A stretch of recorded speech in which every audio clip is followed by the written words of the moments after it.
ত্রয়োদশ অধ্যায় জেনারেল জিয়ার হত্যা পর্ব। কাজটা এখনই করতে হবে। কিভাবে করবে, কি দিয়ে করবে তা আমি জানি না। মেজর জেনারেল আবুল মঞ্জুর। ভাগ্যের লিখন না যায় খণ্ডন। ভাগ্যই জেনারেল জিয়াকে ঘটনার রাতে মধ্যপ্রাচ্যে কিংবা রাজশাহীতে থাকতে দেয়নি। মরণের অমোঘ নির্দেশেই ছুটে যান বন্দরনগরী চট্টগ্রামে। ১৯৮১ সাল মে মাসের তৃতীয় সপ্তাহ। প্রেসিডেন্ট জেনারেল জিয়া আর তার স্ত্রী খালেদা, ডাকনাম পুতুল, বেলজিয়ামের রাজা বাদুইন এবং তার সুন্দরী স্ত্রী রানী ফ্যাবিওলাকে রাষ্ট্রীয় অতিথির পূর্ণ মর্যাদায় বাংলাদেশে স্বাগত জানান। এর আগে বহু রাষ্ট্রপতি আর প্রধানমন্ত্রী এদেশ সফরে এলেও বাস্তব জীবনের রাজারানী এদেশে খুব কমই এসেছেন। সুতরাং তারা ৪ দিনের রাষ্ট্রীয় সফরে বাংলাদেশে এলে তাদেরকে পূর্ণ রাজকীয় সম্বর্ধনা জ্ঞাপন করা হয়। বেলজিয়ামের রাজারানী বাংলাদেশ সফর শেষ করে ২৩ তারিখে তারা ঢাকা ত্যাগ করেন। পরদিন জেনারেল জিয়ার জেদ্দা যাবার কথা। ইসলামিক সম্মেলন সংস্থা কর্তৃক আয়োজিত শান্তি কমিটির ওই সভায় ইরান-ইরাক যুদ্ধ নিয়ে একটা সমঝোতায় পৌঁছনোর উদ্দেশ্যে সংস্থার সদস্য ও সংশ্লিষ্টদের জেদ্দায় মিলিত হওয়ার পরিকল্পনা ছিল। কমিটির ২৫ তারিখে মিলিত হওয়ার কথা। নির্ধারিত সময়ে বৈঠক অনুষ্ঠিত হলে তেহরান আর বাগদাদ ইত্যাদি সফর সমাপন করে দেশে ফিরে আসতে তার ১ সপ্তাহের বেশি সময় লেগে যেত। তাহলে ওই ২৯ তারিখ বা তার পরেও তাকে দেশের বাইরে অবস্থান করতে হতো। কিন্তু জেদ্দার সম্মেলন অজানা কোনো কারণে স্থগিত ঘোষিত হলে জেনারেল জিয়া তার বিদেশ সফর বাতিল করেন। তার পরিবর্তে তিনি রাজশাহী জেলা পরিদর্শনে যাবার সিদ্ধান্ত নিয়ে তার সামরিক সচিব মেজর জেনারেল সাদিকুর রহমান চৌধুরীকে ২৯ তারিখের জন্য প্রয়োজনীয় ব্যবস্থাদি গ্রহণ করতে নির্দেশ প্রদান করেন। কিন্তু ওই সফরের পরিকল্পনাও তাকে বাতিল করতে হয়। চট্টগ্রামে তখন পরিস্থিতি খুবই খারাপ আকার ধারণ করে ফেলে। তার বিএনপি তখন দুভাগে বিভক্ত হয়ে পড়ে এবং ওই দুভাগের মধ্যে বিরোধিতা চরমে পৌঁছে যায়। একটি নেতৃত্ব দিচ্ছিলেন উপপ্রধানমন্ত্রী জামাল উদ্দিন আহমেদ আর একটির নেতৃত্ব দিচ্ছিলেন ডেপুটি স্পিকার সুলতান আহমেদ চৌধুরী। অবস্থা এমন এক পর্যায়ে চলে যায় যখন জিয়া অনুভব করলেন যে ব্যক্তিগতভাবে তাকেই সেখানে যাওয়া উচিত। ২৫শে মে জেনারেল জিয়া তার মিলিটারি সেক্রেটারিকে তার রাজশাহী সফরসূচি বাতিল করতে নির্দেশ দেন। এর পরিবর্তে ২৯ তারিখে তার চট্টগ্রামে যাবার ব্যবস্থা করে দিতে বলে দেন। এ সিদ্ধান্ত নিয়ে নিরাপত্তা সংস্থাগুলো বিপাকে পড়ে।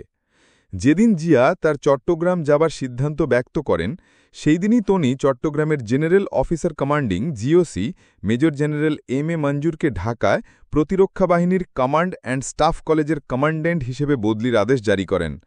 জেনারেল মঞ্জুর একজন উচ্চাবেশী এবং বেয়াড়া ঘোচের জেনারেল হিসেবে সুপরিচিত। বাংলাদেশ সেনাবাহিনীর সর্বকনিষ্ঠ জেনারেল হলেও তার সামরিক জীবনে এ প্রথমবারের মতো সৈন্যদের কমান্ড করা থেকে দূরে সরানোর ব্যবস্থা করা হয়। জেনারেল মঞ্জুর চট্টগ্রামে জিওসি হিসেবে ৩.৫ বছর থাকার পরেও তার বদলিতে তিনি খুশি হননি। তারপর ২৯ তারিখে জেনারেল জিয়া পতেঙ্গা বিমানবন্দরে আসলে সেখানে মঞ্জুরকে উপস্থিত থাকতে মানা করে দেওয়া হয়। এই নির্দেশটি মঞ্জুরের কাঁটা ঘায়ে নুনের ছিটার মতো কাজ করে। স্থানীয় গ্যারিসন কমান্ডার হিসেবে প্রেসিডেন্টের আগমনে উপস্থিত থাকা প্রোটোকল ডিউটি হলেও ওই প্রেসিডেন্টের ওই সফরকে একটি রাজনৈতিক সফর বলে আখ্যা দিয়ে ওই রাজনীতির সঙ্গে জিওসিকে না জড়ানোর উদ্দেশ্যেই এ সিদ্ধান্ত নেওয়া হয়েছে বলে মঞ্জুরকে জানানো হয়। কিন্তু মঞ্জুর এ সিদ্ধান্তকে একটি অপমান বলে মনে করেন। আসলে এ ধরনের সিদ্ধান্ত মনে করার কারণও ছিল। অন্যান্য সামরিক কমান্ডাররা ঠিকই সেই সময় উপস্থিত থাকছেন। নৌবাহিনীর প্রধান রিয়ার অ্যাডমিরাল এম এ খান প্রেসিডেন্টের সঙ্গী হয়ে আসছেন, আর বিমান বাহিনীর প্রধানও প্রেসিডেন্টকে সম্বর্ধনা জানানোর জন্য পতেঙ্গা বিমানবন্দরে উপস্থিত থাকছেন, অথচ মঞ্জুরকে আসতে মানা করা হল।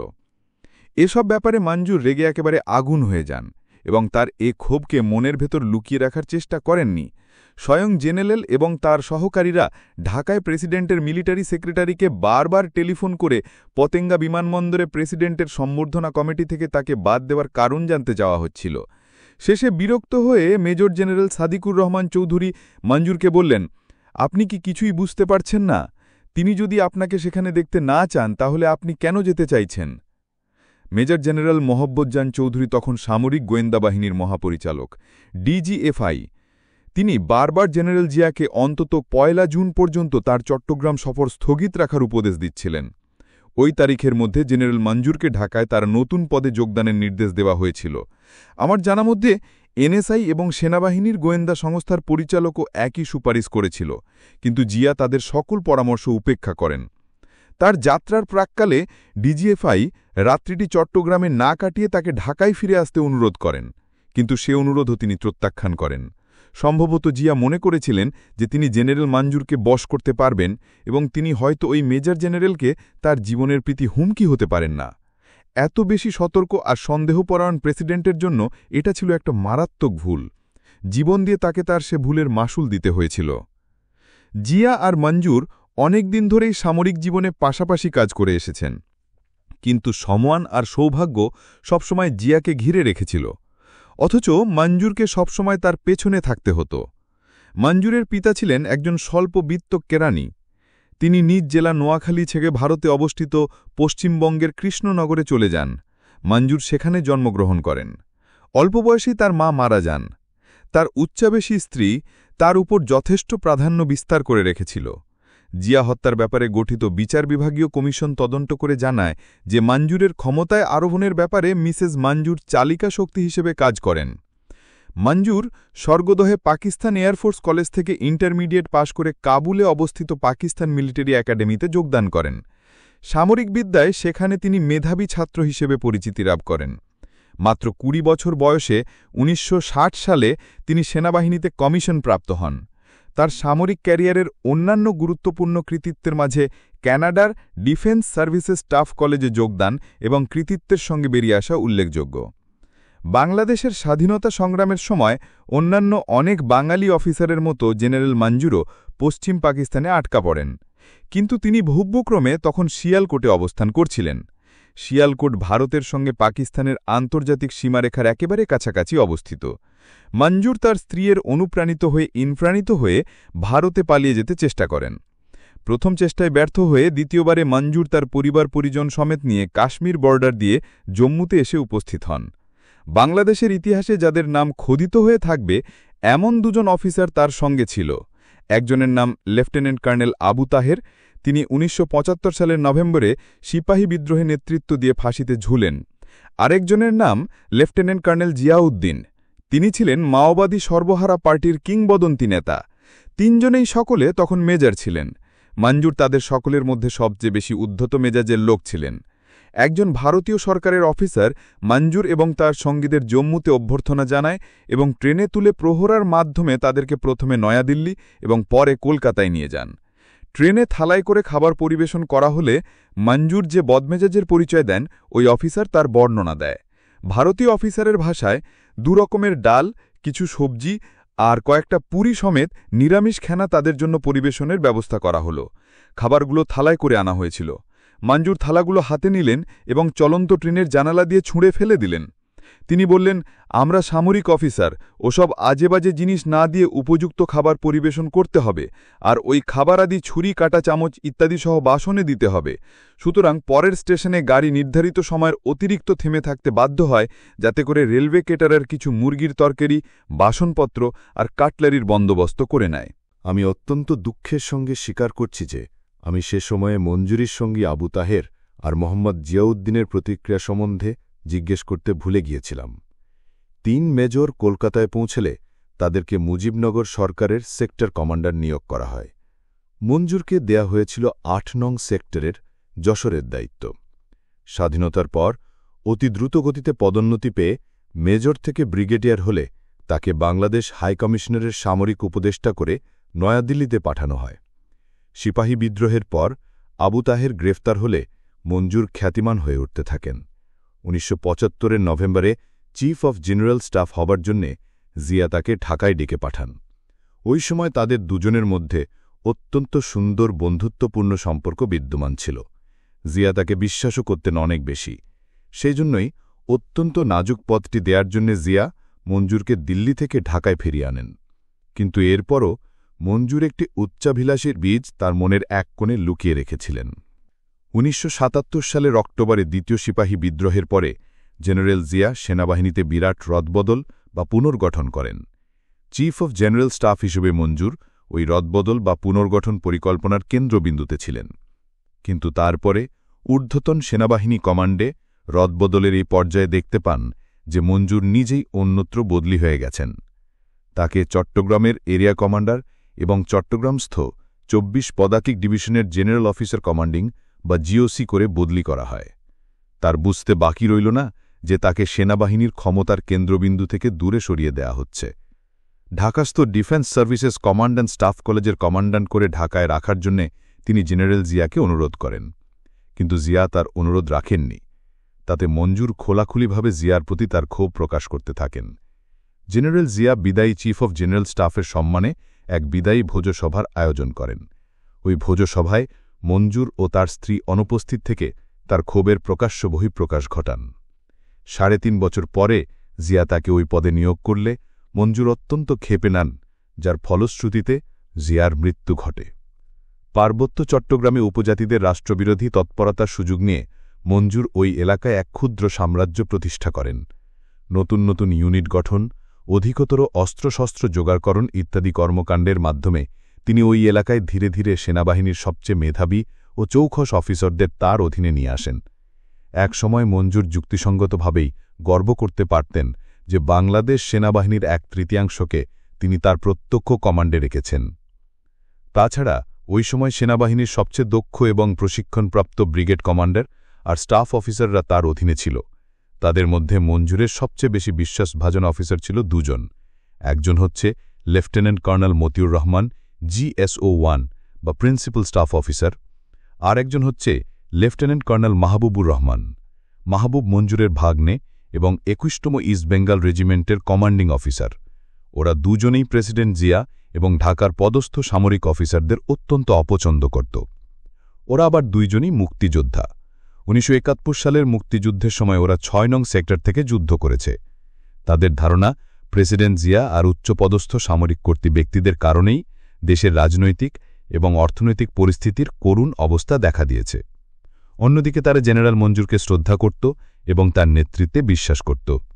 ফারুক আর রশিদ যেমন দেশ স্বাধীনের পর মনে করত দেশের জন্য একটা পরিবর্তন দরকার, ঠিক তেমনি মতি আর মাহবুবও দেশের স্বার্থে জিয়া এবং তার অধীনস্থ সামরিক অফিসারদের অপসারণ কামনা করছিল।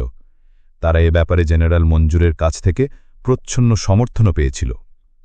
কখন তাদের মধ্যে বিদ্রোহের বীজ অঙ্কুরিত হয়েছিল তা সঠিকভাবে না জানা গেলেও মতি আর মাহবুব স্পষ্টতই 1979 সালের সেপ্টেম্বর থেকে সক্রিয়ভাবে ষড়যন্ত্রে লিপ্ত হয়ে পড়ে। মুক্তিযুদ্ধের আরেক সহযোদ্ধা লেফটেন্যান্ট কর্নেল দেলোয়ার হোসেন চট্টগ্রাম রেঞ্জে যোগ দিলে ষড়যন্ত্রটি আরও ত্বরান্বিত হয়। তখন মাহবুব ঢিকিনালায়, মতি রাঙ্গামাটিতে এবং দেলোয়ার চট্টগ্রাম ক্যান্টনমেন্টে অর্ডিন্যান্স সার্ভিসের সহকারী পরিচালক। মতি চট্টগ্রামে দেলোয়ারের সঙ্গে দেখা করতে গিয়ে একসাথে বসে লাঞ্চ খাবার সময় দুজনের মধ্যে অনেক কথাবার্তা হয়। মতি তার সাথে বিএনপি সরকারের ব্যর্থতা, দ্রব্যমূল্যের ঊর্ধ্বগতি, সামাজিক ন্যায়বিচারের অভাব, দুর্নীতি ইত্যাদি নিয়ে আলোচনা করে। মতি জানায় এ সকল ব্যাপারাদি নিয়ে জেনারেল মঞ্জুরের সঙ্গেও তার কথা হয়েছে। জেনারেল তার সঙ্গে একমত পোষণ করে বলে জানানো হয়। মতি আরও জানায় সমমনা অফিসারদের এক সমন্বিত প্রচেষ্টায় এ সকল সমস্যার চিরতরে সমাধান প্রয়োজন। দেলোয়ার অর্ডিন্যান্স অফিসার হিসেবে তার সীমাবদ্ধতার কথা জানালো। মতি রেগে গিয়ে বলে, এ নিয়ে তোমাকে ভাবতে হবে না, আসল ব্যাপার হচ্ছে তোমাকে আমাদের সঙ্গে থাকতে হবে। মতি আর মাহবুব 69 পদাতিক ব্রিগেডের ব্রিগেড মেজর SM খালিদকেও তাদের দলে ভিড়ায়। মঞ্জুরের পৃষ্ঠপোষকতায় এই 4 জনেই বিদ্রোহের মূল চালিকা শক্তিতে পরিণত হয়, যার পরিণতি প্রেসিডেন্ট জিয়ার মৃত্যু ঘটে। জুনিয়র অফিসারদের বুঝিয়ে দলে ভেড়ানোর জন্য তারা প্রচারণা শুরু করে দেয়। মেজর থেকে আরম্ভ করে জেসিও এবং এনসিও পর্যন্ত অফিসারদের বুঝানোর দায়িত্ব দেয়া হয় মেজর খালিদকে। মঞ্জুর, মতি আর মাহবুব নেন উপরস্থদের দায়িত্ব। মাহবুব লিফলেট ইত্যাদি প্রচারপত্র ছাপার জন্যে একটি ছোট প্রেস কেনার চিন্তা করে, কিন্তু দাম বেশি বলে সে তার ধারণাটি পরে বাদ দেয়।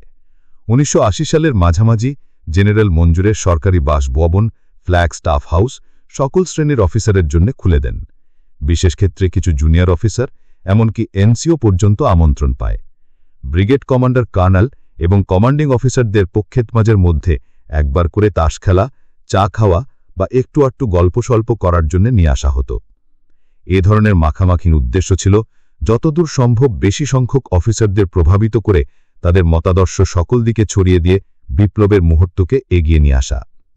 মঞ্জুর বেসামরিক লোকেদের সঙ্গে যোগাযোগ স্থাপনের জন্য 10 সেন্টার্স নামে একটি সংগঠন তৈরি করেন। জিয়াউর রহমান নামে চট্টগ্রাম বিশ্ববিদ্যালয়ের একজন ছাত্র দিয়ে এর গোড়াপত্তন করা হয়। এই সংগঠনের উদ্দেশ্য ছিল জনগণকে শিক্ষিত করে তোলা, অর্থাৎ সমস্যাদির প্রতি তাদের চোখ খুলে দেয়া। জেনারেল মঞ্জুর হলেন এর প্রধান পৃষ্ঠপোষক। এসব কিছুই সামরিক গোয়েন্দা সংস্থার নজরে ছিল, কিন্তু মঞ্জুরও কম গেলেন না। তিনি গোয়েন্দা সংস্থার চট্টগ্রাম অঞ্চলের অধিনায়ক লেফটেন্যান্ট কর্নেল আবুল আইস চৌধুরীকে 1981 সালের ফেব্রুয়ারি মাসে ক্যান্টনমেন্ট এলাকায় ঢুকতে বারণ করে দেন। তিনি নীরবে সেখানকার ডিভিশনাল ফিল্ড ইন্টেলিজেন্স ইউনিট এবং এর কমান্ডিং অফিসারকে তার দলে ভেড়াতে সক্ষম হন। জিয়াকে ক্ষমতাচ্যুত করার প্রথম পরিকল্পনাটি করা হয় 1980 সালের 19 ডিসেম্বর। সেদিন বাংলাদেশ মিলিটারি একাডেমিতে একদল নতুন রিক্রুট অফিসারের পাসিং আউট প্যারেড অনুষ্ঠিত হবে। জেনারেল জিয়া সহ বহু উচ্চপদস্থ সামরিক কর্মকর্তা এবং বেশ কিছু সংখ্যক গুরুত্বপূর্ণ ব্যক্তি ওই অনুষ্ঠানে উপস্থিত থাকার কথা। পরিকল্পনা অনুযায়ী জেনারেল মঞ্জুর জিওসি হিসেবে ইস্ট বেঙ্গল রেজিমেন্ট সেন্টার মেসে এক নৈশভোজে অতিথিদের আপ্যায়ন করবেন। সেখানে তাদের সকলকে গ্রেফতার করা হবে। বিকল্প পরিকল্পনা অনুযায়ী একটি দল সার্কিট হাউসে গিয়ে জেনারেল জিয়াকে গ্রেফতার করবে, আর একটি দল বেঙ্গল রেজিমেন্ট সেন্টারে গিয়ে সকল উচ্চপদস্থ কর্মকর্তাদের গ্রেফতার করবে। পরে তাদের সকলকে প্যারেড গ্রাউন্ডে এনে হত্যা করা হবে। এই পরিকল্পনার জন্য 10ম ইস্ট বেঙ্গল রেজিমেন্টের সহযোগিতা প্রয়োজন ছিল। এই রেজিমেন্ট তখন পার্বত্য চট্টগ্রামে অবস্থান করছিল।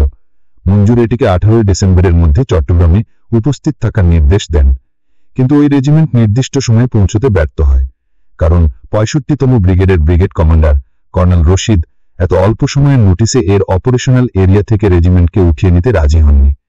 সুতরাং পুরো পরিকল্পনাটি তখন শেষে বাতিল হয়ে যায়। কিন্তু নির্ধারিত নৈশভোজের সময় একটি ব্যাপার নিয়ে আলোড়ন সৃষ্টি হয়। ব্রিগেড মেজর সহ আরও কয়েকজন অফিসার নৈশভোজে তাদের পিস্তল সহ যোগ দেন। প্রেসিডেন্টের উপস্থিতিতে এভাবে অস্ত্র বহন করা বেআইনি। এ নিয়ে প্রশ্ন করা হলে তারা জানান, জিওসির নির্দেশে তারা অস্ত্রসহ অনুষ্ঠানে এসেছেন, কারণ জিওসি মনে করেন প্রেসিডেন্টের জীবনের উপর হামলা হতে পারে। প্রোটোকল ও নিরাপত্তা বিষয়ক এ ধরনের রীতি বহির্ভূত ও অমার্জনীয় কার্যকলাপে জিয়া খুব ক্ষেপে যান। অবশ্য পরে তিনি অফিসারদের তাদের পিস্তল জমা রেখে নৈশভোজে যোগ দেওয়ার অনুমতি প্রদান করেন। 1981 সালের ফেব্রুয়ারি মাসে ষড়যন্ত্রকারীরা দ্বিতীয়বার চেষ্টা চালায়। তখন এক্সারসাইজ আয়রন শিল্ড নামে কক্সবাজারের জনপ্রিয় সমুদ্র সৈকতে একটি সামরিক মহড়া অনুষ্ঠিত হবে। সেই মহড়ায় জেনারেল জিয়াসহ 3 বাহিনীর প্রধান, সকল ফরমেশন কমান্ডার, প্রিন্সিপাল স্টাফ অফিসাররা এবং বেসামরিক দিক থেকে প্রধানমন্ত্রী শাহ আজিজুর রহমান ও কয়েকজন মন্ত্রীবর্গের উপস্থিত থাকার কথা। 27 ইস্ট বেঙ্গল রেজিমেন্টকে এই মহড়া পরিচালনার দায়িত্ব দেয়া হয়। সে সময় 24 পদাতিক ডিভিশনকেও অস্ত্রশস্ত্রে সজ্জিত করা হবে। এই সুযোগে নিজেদের মারাত্মক উদ্দেশ্য সাধনের জন্যে ষড়যন্ত্রকারীরাও নিজেদের অস্ত্র সঙ্গে রাখার মওকা পেয়ে যাবে।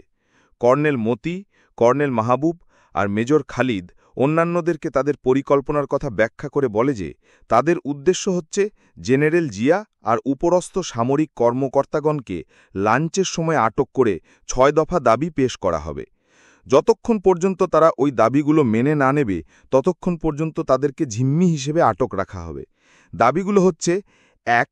সেনাবাহিনীর প্রধান মেজর জেনারেল এরশাদ, 9ম পদাতিক ডিভিশনের GOC major general Mir Shaukat Ali, major general Amjad, major general Amin এবং আরও কিছু ঊর্ধ্বতন সামরিক অফিসারকে বরখাস্ত করতে হবে। 2. শাসনতন্ত্র বাতিল করে একটি বিপ্লবী সরকার গঠন করে দেশ চালাতে হবে। 3 বছর ধরে কোনো নির্বাচন বা রাজনৈতিক কার্যকলাপ চলতে দেয়া যাবে না। 4. সামরিক উচ্চতর পদে প্রমোশনের একমাত্র মাপকাঠি হবে যোগ্যতা। 5. আইন শৃঙ্খলার উন্নতি সাধন। 6. সকলের জন্য সামাজিক ন্যায়বিচার প্রতিষ্ঠা এবং সশস্ত্র বাহিনীর অফিসার ও জওয়ানদের অর্থনৈতিক দৈন্যদশা দূর করতে হবে। জেনারেল জিয়াকে হত্যার ব্যাপারে পরিকল্পনায় কিছুই উল্লেখ করা হয়নি, কিন্তু ষড়যন্ত্রকারীদের ভেতরকার দলটির উদ্দেশ্য ছিল প্রেসিডেন্ট জিয়া এবং পদস্থ কর্তা ব্যক্তিদেরকে হত্যা করা। আর তার সঙ্গীদেরকে আটক করে দাবি আদায়ের ব্যাপারে সকলের সমর্থন থাকলেও তাদেরকে হত্যা করার ব্যাপারে অনেক অফিসারই রাজি হয়নি। তারা সকলেই তখন জেনারেল মঞ্জুরের কাছ থেকে গুলি করার সংকেতের অপেক্ষা করছিল, কিন্তু তিনি তাদেরকে সে সংকেত প্রদান করেননি। সম্ভবত তিনি শেষ মুহূর্তে তার সিদ্ধান্ত পাল্টিয়ে ফেলেন, কারণ ওই রকম একটা ব্যাপক হত্যাকাণ্ড চালানো হলে জনমত তার বিরুদ্ধে চলে যাবে বলে তিনি মনে করেন। তাছাড়া এতে কোনো কৃতিত্ব আছে বলে তিনি মনে করেননি। জেনারেল জিয়াকে হত্যা করার তৃতীয় প্রচেষ্টাটি চালানো হয় 10ই মে 1981 সালে, অর্থাৎ তার মৃত্যুর মাত্র 20 দিন আগে। মার্কাস ফ্র্যান্ডারের মতে চট্টগ্রামে একটি ড্রাইডক উদ্বোধনকালে যে সুইচ টিপে তিনি উদ্বোধনী ঘোষণা দেবেন তার ভেতরে বিস্ফোরক দ্রব্য পাওয়া যায়। একজন ঊর্ধ্বতন সামরিক অফিসার এমন কিছু একটা ঘটেছিল বলে স্বীকার করলেও বিস্তারিত কিছু জানানো হয়নি, কিংবা কাউকে সন্দেহ করা হয়েছিল কিনা তাও জানানো হয়নি। বিদেশে একটি সামরিক প্রশিক্ষণ কোর্সে ইন্টারভিউ দেওয়ার জন্যে কর্নেল মতি 1981 সালের 25শে মে ঢাকায় আসে। 2 বছর ধরে মতি অন্যান্যদের সঙ্গে ষড়যন্ত্রে লিপ্ত থাকলেও পরপর কয়েকবার তাদের প্রচেষ্টা ব্যর্থ হলে সে অনেকটা উদ্যমহীন হয়ে পড়ে। সুতরাং এসব থেকে নিজেকে সরিয়ে নিয়ে বিদেশে প্রশিক্ষণে চলে যাবার সিদ্ধান্ত নেয়। চলে যাবার সম্ভাবনাও ছিল তার অনেক বেশি, কিন্তু ভাগ্য আবারও জিয়ার বিরুদ্ধে কাজ করল। রাজধানীতে অবস্থানকালে মতি তার পুরনো বন্ধু লেফটেন্যান্ট কর্নেল মাহফুজের সঙ্গে দেখা করতে যায়। মাহফুজ তখন জিয়ার প্রিন্সিপাল স্টাফ অফিসার বা সেক্রেটারি। স্বভাবসুলভ ভঙ্গিতে ওনা গালগল্পে মেতে ওঠে। গালগল্পের এক পর্যায়ে মাহফুজ এমন এক গোপন তথ্য মতিকা জানিয়ে দেয় যা পরবর্তীতে বাংলাদেশের ইতিহাসকে পাল্টে দেয়। প্রেসিডেন্ট জিয়া মেজর জেনারেল মঞ্জুরকে চট্টগ্রাম থেকে বদলি করে সশস্ত্র বাহিনীর কমান্ড অ্যান্ড স্টাফ কলেজের কমান্ড্যান্ট করে ঢাকায় নিয়ে আসার সিদ্ধান্ত নেন। এ ধরনের বদলির সংবাদ সাধারণত তা কার্যকর করার পূর্ব পর্যন্ত গোপন রাখা হয়, তবে মাহফুজ তা চুপিসারে মতির কানে তুলে দেয়। মাহফুজেরও খানিকটা ইচ্ছা ছিল এ ব্যাপারে মঞ্জুরকে সতর্ক করার। খবরটি মতির মনে জেদ ধরিয়ে দেয় এবং কিছু একটা করার জন্য সে মরিয়া হয়ে ওঠে। যখন মাহফুজ মতিকে জানায় যে 29 তারিখে জিয়া চট্টগ্রাম সফরে যাবেন বলে ঠিক করেছেন, ঠিক তখনই তাকে হত্যা করার একটা পরিকল্পনা তার মাথায় চলে আসে। পরে জিয়া হত্যা সংক্রান্ত সাক্ষ্য প্রমাণে জানা যায় যে মতি আর মাহফুজ ওই দিন জিয়া হত্যা সংক্রান্ত একটি রূপরেখা নিয়ে আলোচনা করে। মাহফুজের সহায়তায় মতি ব্যক্তিগতভাবে বঙ্গভবন পরিদর্শন করে এবং সেখানকার নিরাপত্তা ব্যবস্থা পরীক্ষা করে দেখে। বঙ্গভবনের ভেতরে হেলিকপ্টার অবতরণের হেলিপ্যাডও মতি পরিদর্শন করে।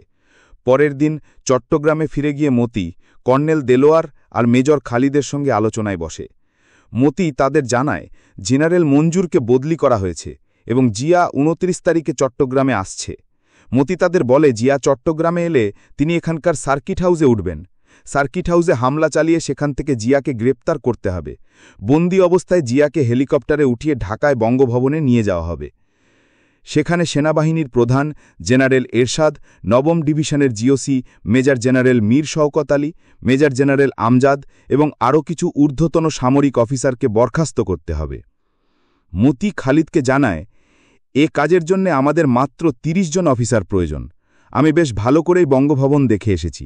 আমি বলছি এটা করা সম্ভব। এ কাজে সহযোগিতা করতে পারে এমন 20 জন অফিসারের নাম খালিদ এক নিঃশ্বাসে তার আঙুলের ওপর গুনে ফেলে, কিন্তু পরক্ষণেই তারা এই পরিকল্পনা বাদ দেয়। সে অন্যান্যদেরকে বলে এটা খুবই ঝুঁকিপূর্ণ, এভাবে এটা সম্পন্ন করা সম্ভব নয়। তারা 3 জনে মিলে বিষয়টা নিয়ে অনেকক্ষণ ধরে আলাপ আলোচনা করে। তারা একটা সঠিক সিদ্ধান্তে পৌঁছতে না পারলেও অতি শীঘ্রই কিছু একটা যে করতে হবে সে ব্যাপারে তারা একমত পোষণ করে। তারা মনে করে জেনারেল মঞ্জুর চট্টগ্রাম থেকে অন্যত্র বদলি হয়ে চলে গেলে তাদের হাতে এ ধরনের সুযোগ আর নাও পেতে পারে। জিয়াকে হত্যা করতেই হবে এবং 29 তারিখে জিয়া চট্টগ্রামে বেড়াতে এলেই তা সমাধা করতে হবে।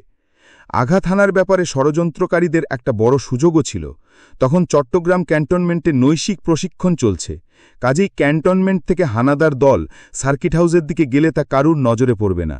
তখন ইস্ট বেঙ্গল রেজিমেন্টের 1, 6, 11 আর 21 এ 4টি ব্যাটালিয়ন ওই অঞ্চলে অবস্থানরত ছিল। এছাড়াও 6 ইস্ট বেঙ্গলকে এক্সারসাইজ আয়রন শিল্ডে অংশগ্রহণ করার জন্য চট্টগ্রামে নিয়ে আসা হয়েছিল। আরও একটা সুবিধে ছিল এই কারণে যে 24 পদাতিক ডিভিশনে 2 জনকে বাদ দিয়ে বাকি সবাই ছিল মুক্তিযোদ্ধা। পদাতিক ব্যাটালিয়নের কমান্ডিং অফিসারগণ আর তাদের সহকর্মীরা ছিল মুক্তিযোদ্ধা। ষড়যন্ত্রকারীদের ধারণা ছিল তারা মুক্তিযোদ্ধাদের কাছে সর্বাত্মক সহযোগিতা পাবে। মুক্তিযোদ্ধাদের এ পরিকল্পনায় জড়িত করার মানসে মতি চালাকি করে একটি গুজব রটিয়ে দেয়। গুজবে বলা হয় মতি ঢাকায় গিয়ে জানতে পেরেছে যে চট্টগ্রামের সকল মুক্তিযোদ্ধা অফিসারদের বিরুদ্ধে একটা মারাত্মক ষড়যন্ত্র চলছে। মুক্তিযোদ্ধা অফিসারদের বাছাই করে একে একে সবাইকে খতম করে দেয়া হবে বলে প্রমাণ পাওয়া গেছে। এই গুজবকে সত্য বলে প্রমাণ করার জন্যে সংশ্লিষ্ট অফিসারদের একটি লিস্ট দেখানো হয়। ওই লিস্টে তারকা চিহ্নিত অফিসারদের খতম করা হবে সে জানায়।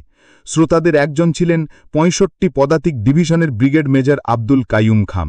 সে এসব শুনে এতই সন্ত্রস্ত হয়ে পড়ে যে সঙ্গে সঙ্গে টেলিফোন করে সে অন্যান্য মুক্তিযোদ্ধা অফিসারদের আসন্ন চক্রান্তটি সম্বন্ধে জানিয়ে দেয়। ২৮ তারিখের মধ্যে চট্টগ্রাম ক্যান্টনমেন্টে গুজবটি সকলের মুখে মুখে উঠে যায়। জেনারেল মঞ্জুরকে ঢাকায় বদলি করা হয়েছে জেনে গুজবটি সকলের মনে দাগ কাটে। এরপর তাদের উদ্দেশ্য সাধনের জন্যে অন্যান্যদেরকে তাদের দলে ভিড়াতে মোটেও বেগ পেতে হয়নি। সেদিন পতেঙ্গা বিমানবন্দরে জেনারেল জিয়ার আগমন উপলক্ষে জেনারেল মঞ্জুরকে উপস্থিত থাকতে নিষেধ করা হয়েছে জানতে পেরে ষড়যন্ত্রকারীদের মধ্যে এক সাংঘাতিক উত্তেজনা দেখা দেয়। মতি দেরি না করে ঢাকায় প্রেসিডেন্টের সামরিক সচিবকে টেলিফোন করে। ঘটনা সত্যি বলে জানতে পেরে ষড়যন্ত্রকারীরা ঘাবড়ে যায়। তারা মনে করে যে নিশ্চয়ই তাদের চক্রান্ত ইতিমধ্যেই ফাঁস হয়ে গেছে, সুতরাং তাদের উপরে আঘাত হানার আগেই তারা জিয়ার উপর আঘাত হানার সিদ্ধান্ত নেয়। সম্ভবত ২৯ মে মেজর জেনারেল আবুল মঞ্জুরের জীবনে সবচেয়ে বেশি যন্ত্রণার দিন। সেদিন সকালে প্রেসিডেন্ট জিয়া ঢাকা থেকে পতেঙ্গা বিমানবন্দরে এসে উপস্থিত হয়েছেন। বিমান বাহিনীর প্রধান, চট্টগ্রামের উচ্চপদস্থ কর্মকর্তারা তাকে সাদর অভ্যর্থনা জানিয়েছেন। নৌবাহিনীর প্রধানও সেখানে আছেন। তিনি জিয়ার সঙ্গে একই বিমানে চড়ে এসেছেন। মঞ্জুরকে অভ্যর্থনা থেকে বাদ দিয়ে প্রকাশ্যে কেবল অপমানই করা হয়নি, একই সঙ্গে তাকে অবিলম্বে ঢাকার কর্মস্থলে যোগদানের প্রস্তুতি গ্রহণ করার জন্যও নির্দেশ দেয়া হয়েছিল। ১ জুনের মধ্যে তাকে ঢাকায় যোগদান করতে হবে। সেদিন থেকে তিনি একজন সম্মানিত কলেজ প্রিন্সিপাল। তাছাড়া আর কোনো ক্ষমতাই তার হাতে থাকবে না। এই উচ্চাভিলাষী মহামরিক অফিসারটির জন্য এর থেকে বেশি অপমানজনক আর কী বা হতে পারে।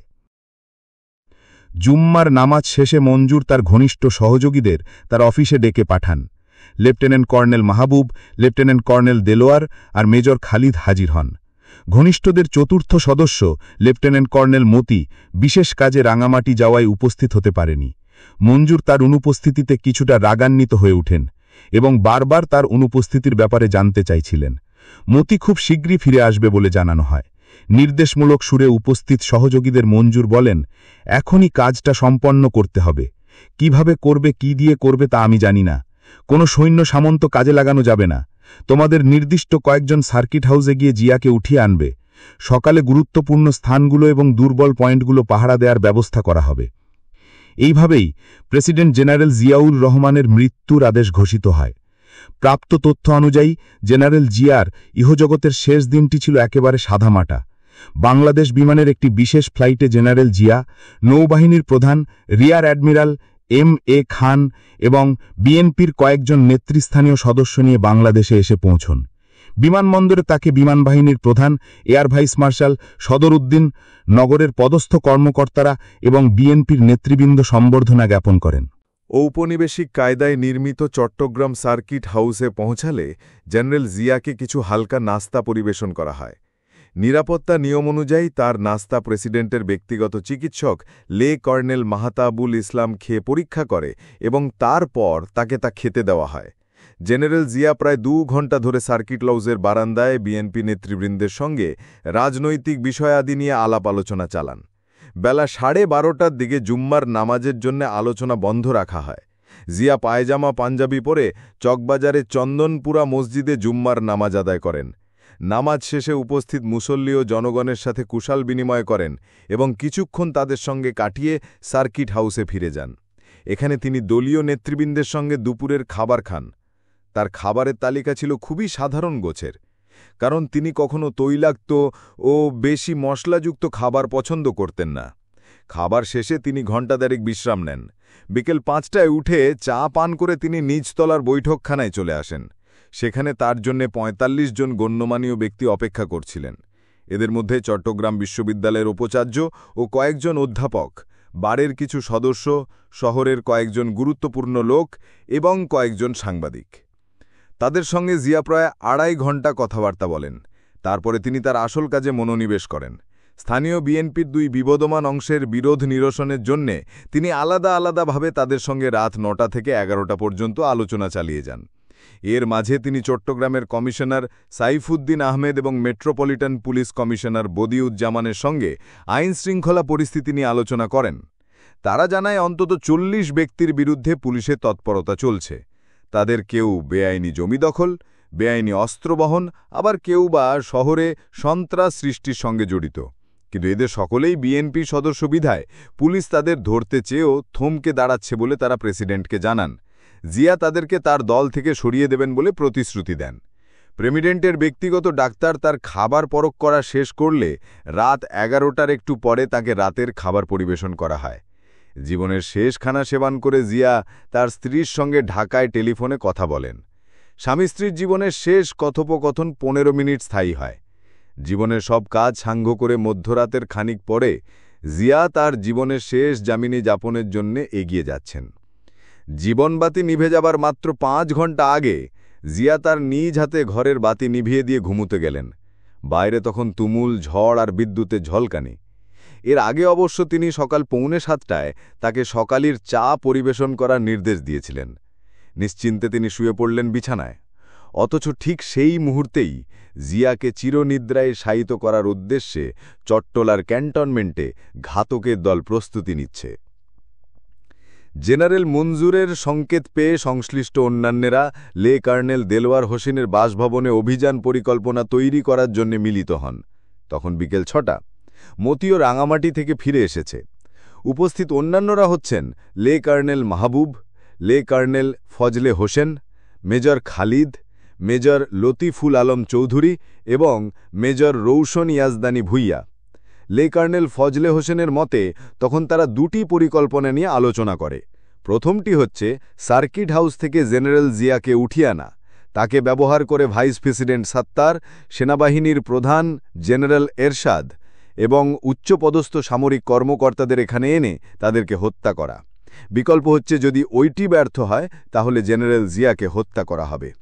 মতি, মাহবুব এবং খালিদ জেনারেল জিয়াকে হত্যা করার চাইতে জিম্মি করার পক্ষপাতী ছিল, কারণ এতে তারা তাদের কাজের জন্য জনসমর্থন আদায়ে সক্ষম হতে পারবে। ভিন্ন ভিন্ন ঘাতক দলের নেতাদের প্রত্যেককে আলাদা আলাদাভাবে বিশেষ বিশেষ দায়িত্ব দেওয়া হয়। 112 সিগন্যাল কোম্পানির কমান্ডিং অফিসার মেজর মারুফ পরে এলে তাকে পরদিন ভোরবেলা নাগাদ ঢাকার সঙ্গে সকল যোগাযোগ ব্যবস্থা ছিন্ন করে দেওয়ার নির্দেশ প্রদান করা হয়। ষড়যন্ত্রকারী দল আগে থেকেই সার্কিট হাউসের ভেতর থেকে সহযোগিতা পাওয়ার ব্যবস্থা করে রেখেছিল। দিনের বেলায় মতি তার ঘনিষ্ঠ বন্ধু প্রেসিডেন্টের প্রধান স্টাফ অফিসার লে কর্নেল মাহফুজের সঙ্গে যোগাযোগ করে। সে তাকে জানায় যে তারা আজ রাতেই প্রেসিডেন্টের জীবনের ওপর হামলা চালাবে। তার পরিবর্তে মাহফুজও সম্ভাব্য সকল প্রকার সহায়তা প্রদানের অঙ্গীকার করেন। নিয়ম অনুযায়ী প্রেসিডেন্টের শয়নকক্ষে যে 2জন গার্ড থাকে, মাহফুজ তাদের সরিয়ে দেয়। তাছাড়া সে সরকারি প্রোটোকল অফিসারের কাছ থেকে সার্কিট হাউসের কক্ষ বন্টনের চার্টও সংগ্রহ করে এবং দিনের বেলায় ফিল্ড ইন্টেলিজেন্সের মেজর মুজিবুর রহমান এলে তার মাধ্যমে 4টি হানাদার বাহিনীর কোচে পাঠিয়ে দেওয়া হয়। জেনারেল মঞ্জুর আগে থেকেই কড়া নির্দেশ দিয়ে রাখেন যেন এ কাজে কোনো সৈন্য ব্যবহার না করা হয়। মঞ্জুরের এই নির্দেশ সত্ত্বেও আঘাত হানার জন্য সৈন্য জোগাড় করতে মেজর খালিদকে বলা হয়। সে তখন ব্রিগেড মেজর, কিন্তু তা সত্ত্বেও সৈন্য জোগাড় করতে তার পক্ষে যথেষ্ট কষ্টকর হয়ে পড়ে। রাত প্রায় 9টায় সে ফার্স্ট ইস্ট বেঙ্গলের সুবেদার আবুল হাসিমকে বেঁকে পাঠিয়ে নির্দেশ দেয় তাকে ওই রাতেই কিছু অস্ত্রশস্ত্রে সজ্জিত সৈন্য নিয়ে কালুরঘাটে যেতে হবে। খালিদ তাকে একটা টাকার তড়া এগিয়ে দিয়ে সেগুলোকে সৈন্যদের বহন করার জন্য ট্রাক ভাড়া করার কাজে ব্যবহার করতে বলে। সুবেদার হাসিম সঙ্গে সঙ্গে সন্দেহপ্রবণ হয়ে ওঠে। টাকা নিতে অস্বীকার করে সে খালিদকে জিজ্ঞেস করে, আমি সৈনিকদের এই টাকার ব্যাপারে কি বলবো? খালিদ বলে, তোমার যা খুশি একটা বলে দিও, কিংবা বলে দিও যে প্যারেডের সময় সিনেমা দেখার শাস্তি হিসেবে তাদেরকে এখন কালুরঘাটে যেতে হচ্ছে। এতে সুবেদার হাসিম আরও বেশি সন্দেহপ্রবণ হয়ে ওঠে। খালিদ তার ওপর চটে গেলে হাসিম এমনভাবে বেরিয়ে যায় যেন সে মেজরের হুকুম তামিল করার জন্যই ছুটে যাচ্ছে। কিন্তু সে তার সৈন্যদের যার যার জায়গায় পাঠিয়ে দিয়ে নিজে সোজা তার বাসায় গিয়ে পালিয়ে থাকে। আধা ঘন্টা পরে মেজর খালিদ 69 পদতিক ব্রিগেডের মেজর মোহাম্মদ মোস্তাফাকে কিছু সৈন্য সরবরাহ করার জন্য অনুরোধ করে। মেজর মোস্তফা ঘটনাটি সঙ্গে সঙ্গে তার ব্রিগেড কমান্ডার ব্রিগেডিয়ার মৌসিন উদ্দিনের কানে তুলে বলে, মেজর খালিদ সার্কিট হাউস থেকে প্রেসিডেন্টকে উঠিয়ে আনার জন্য ফার্স্ট ইস্ট বেঙ্গলের কিছু ট্রুপ চাইছে। ব্রিগেডিয়ার মৌসিন উদ্দিন বলে, খালিদ পাগল বনেছে নাকি? এক্ষুনি ওকে আমার সঙ্গে দেখা করতে বলো। ব্রিগেডিয়ার একজন সৈন্যকেও ব্যারাক থেকে বেরোতে মানা করে। পরে তাকে জিজ্ঞেস করা হলে ব্রিগেডিয়ার মৌসিন উদ্দিন জানায় সে জিওসি জেনারেল মঞ্জুরকে ব্যাপারটা জানাতে চাইলেও তাকে কোথাও খুঁজে পাওয়া যায়নি। সে তখন প্রেসিডেন্টের নিরাপত্তা স্টাফ বা গোয়েন্দা সংস্থাকে না জানিয়েই চুপচাপ বসে থাকে। অল্পক্ষণের মধ্যেই ষড়যন্ত্রকারীরা বুঝতে পারে যে এই কাজের জন্যে কোনো সৈন্যই তারা পাচ্ছে না। আঘাত হানার জন্যে তাদেরকে সম্পূর্ণভাবে অফিসারদের ওপরেই নির্ভর হতে হচ্ছে। রাত প্রায় 10টায় লেকর্নেল মাহবুব দুজন অফিসারকে সার্কিট হাউসে পাঠিয়ে সেখানে কোনো অস্বাভাবিক গতিবিধি চলছে কিনা তা রিপোর্ট করতে বলে।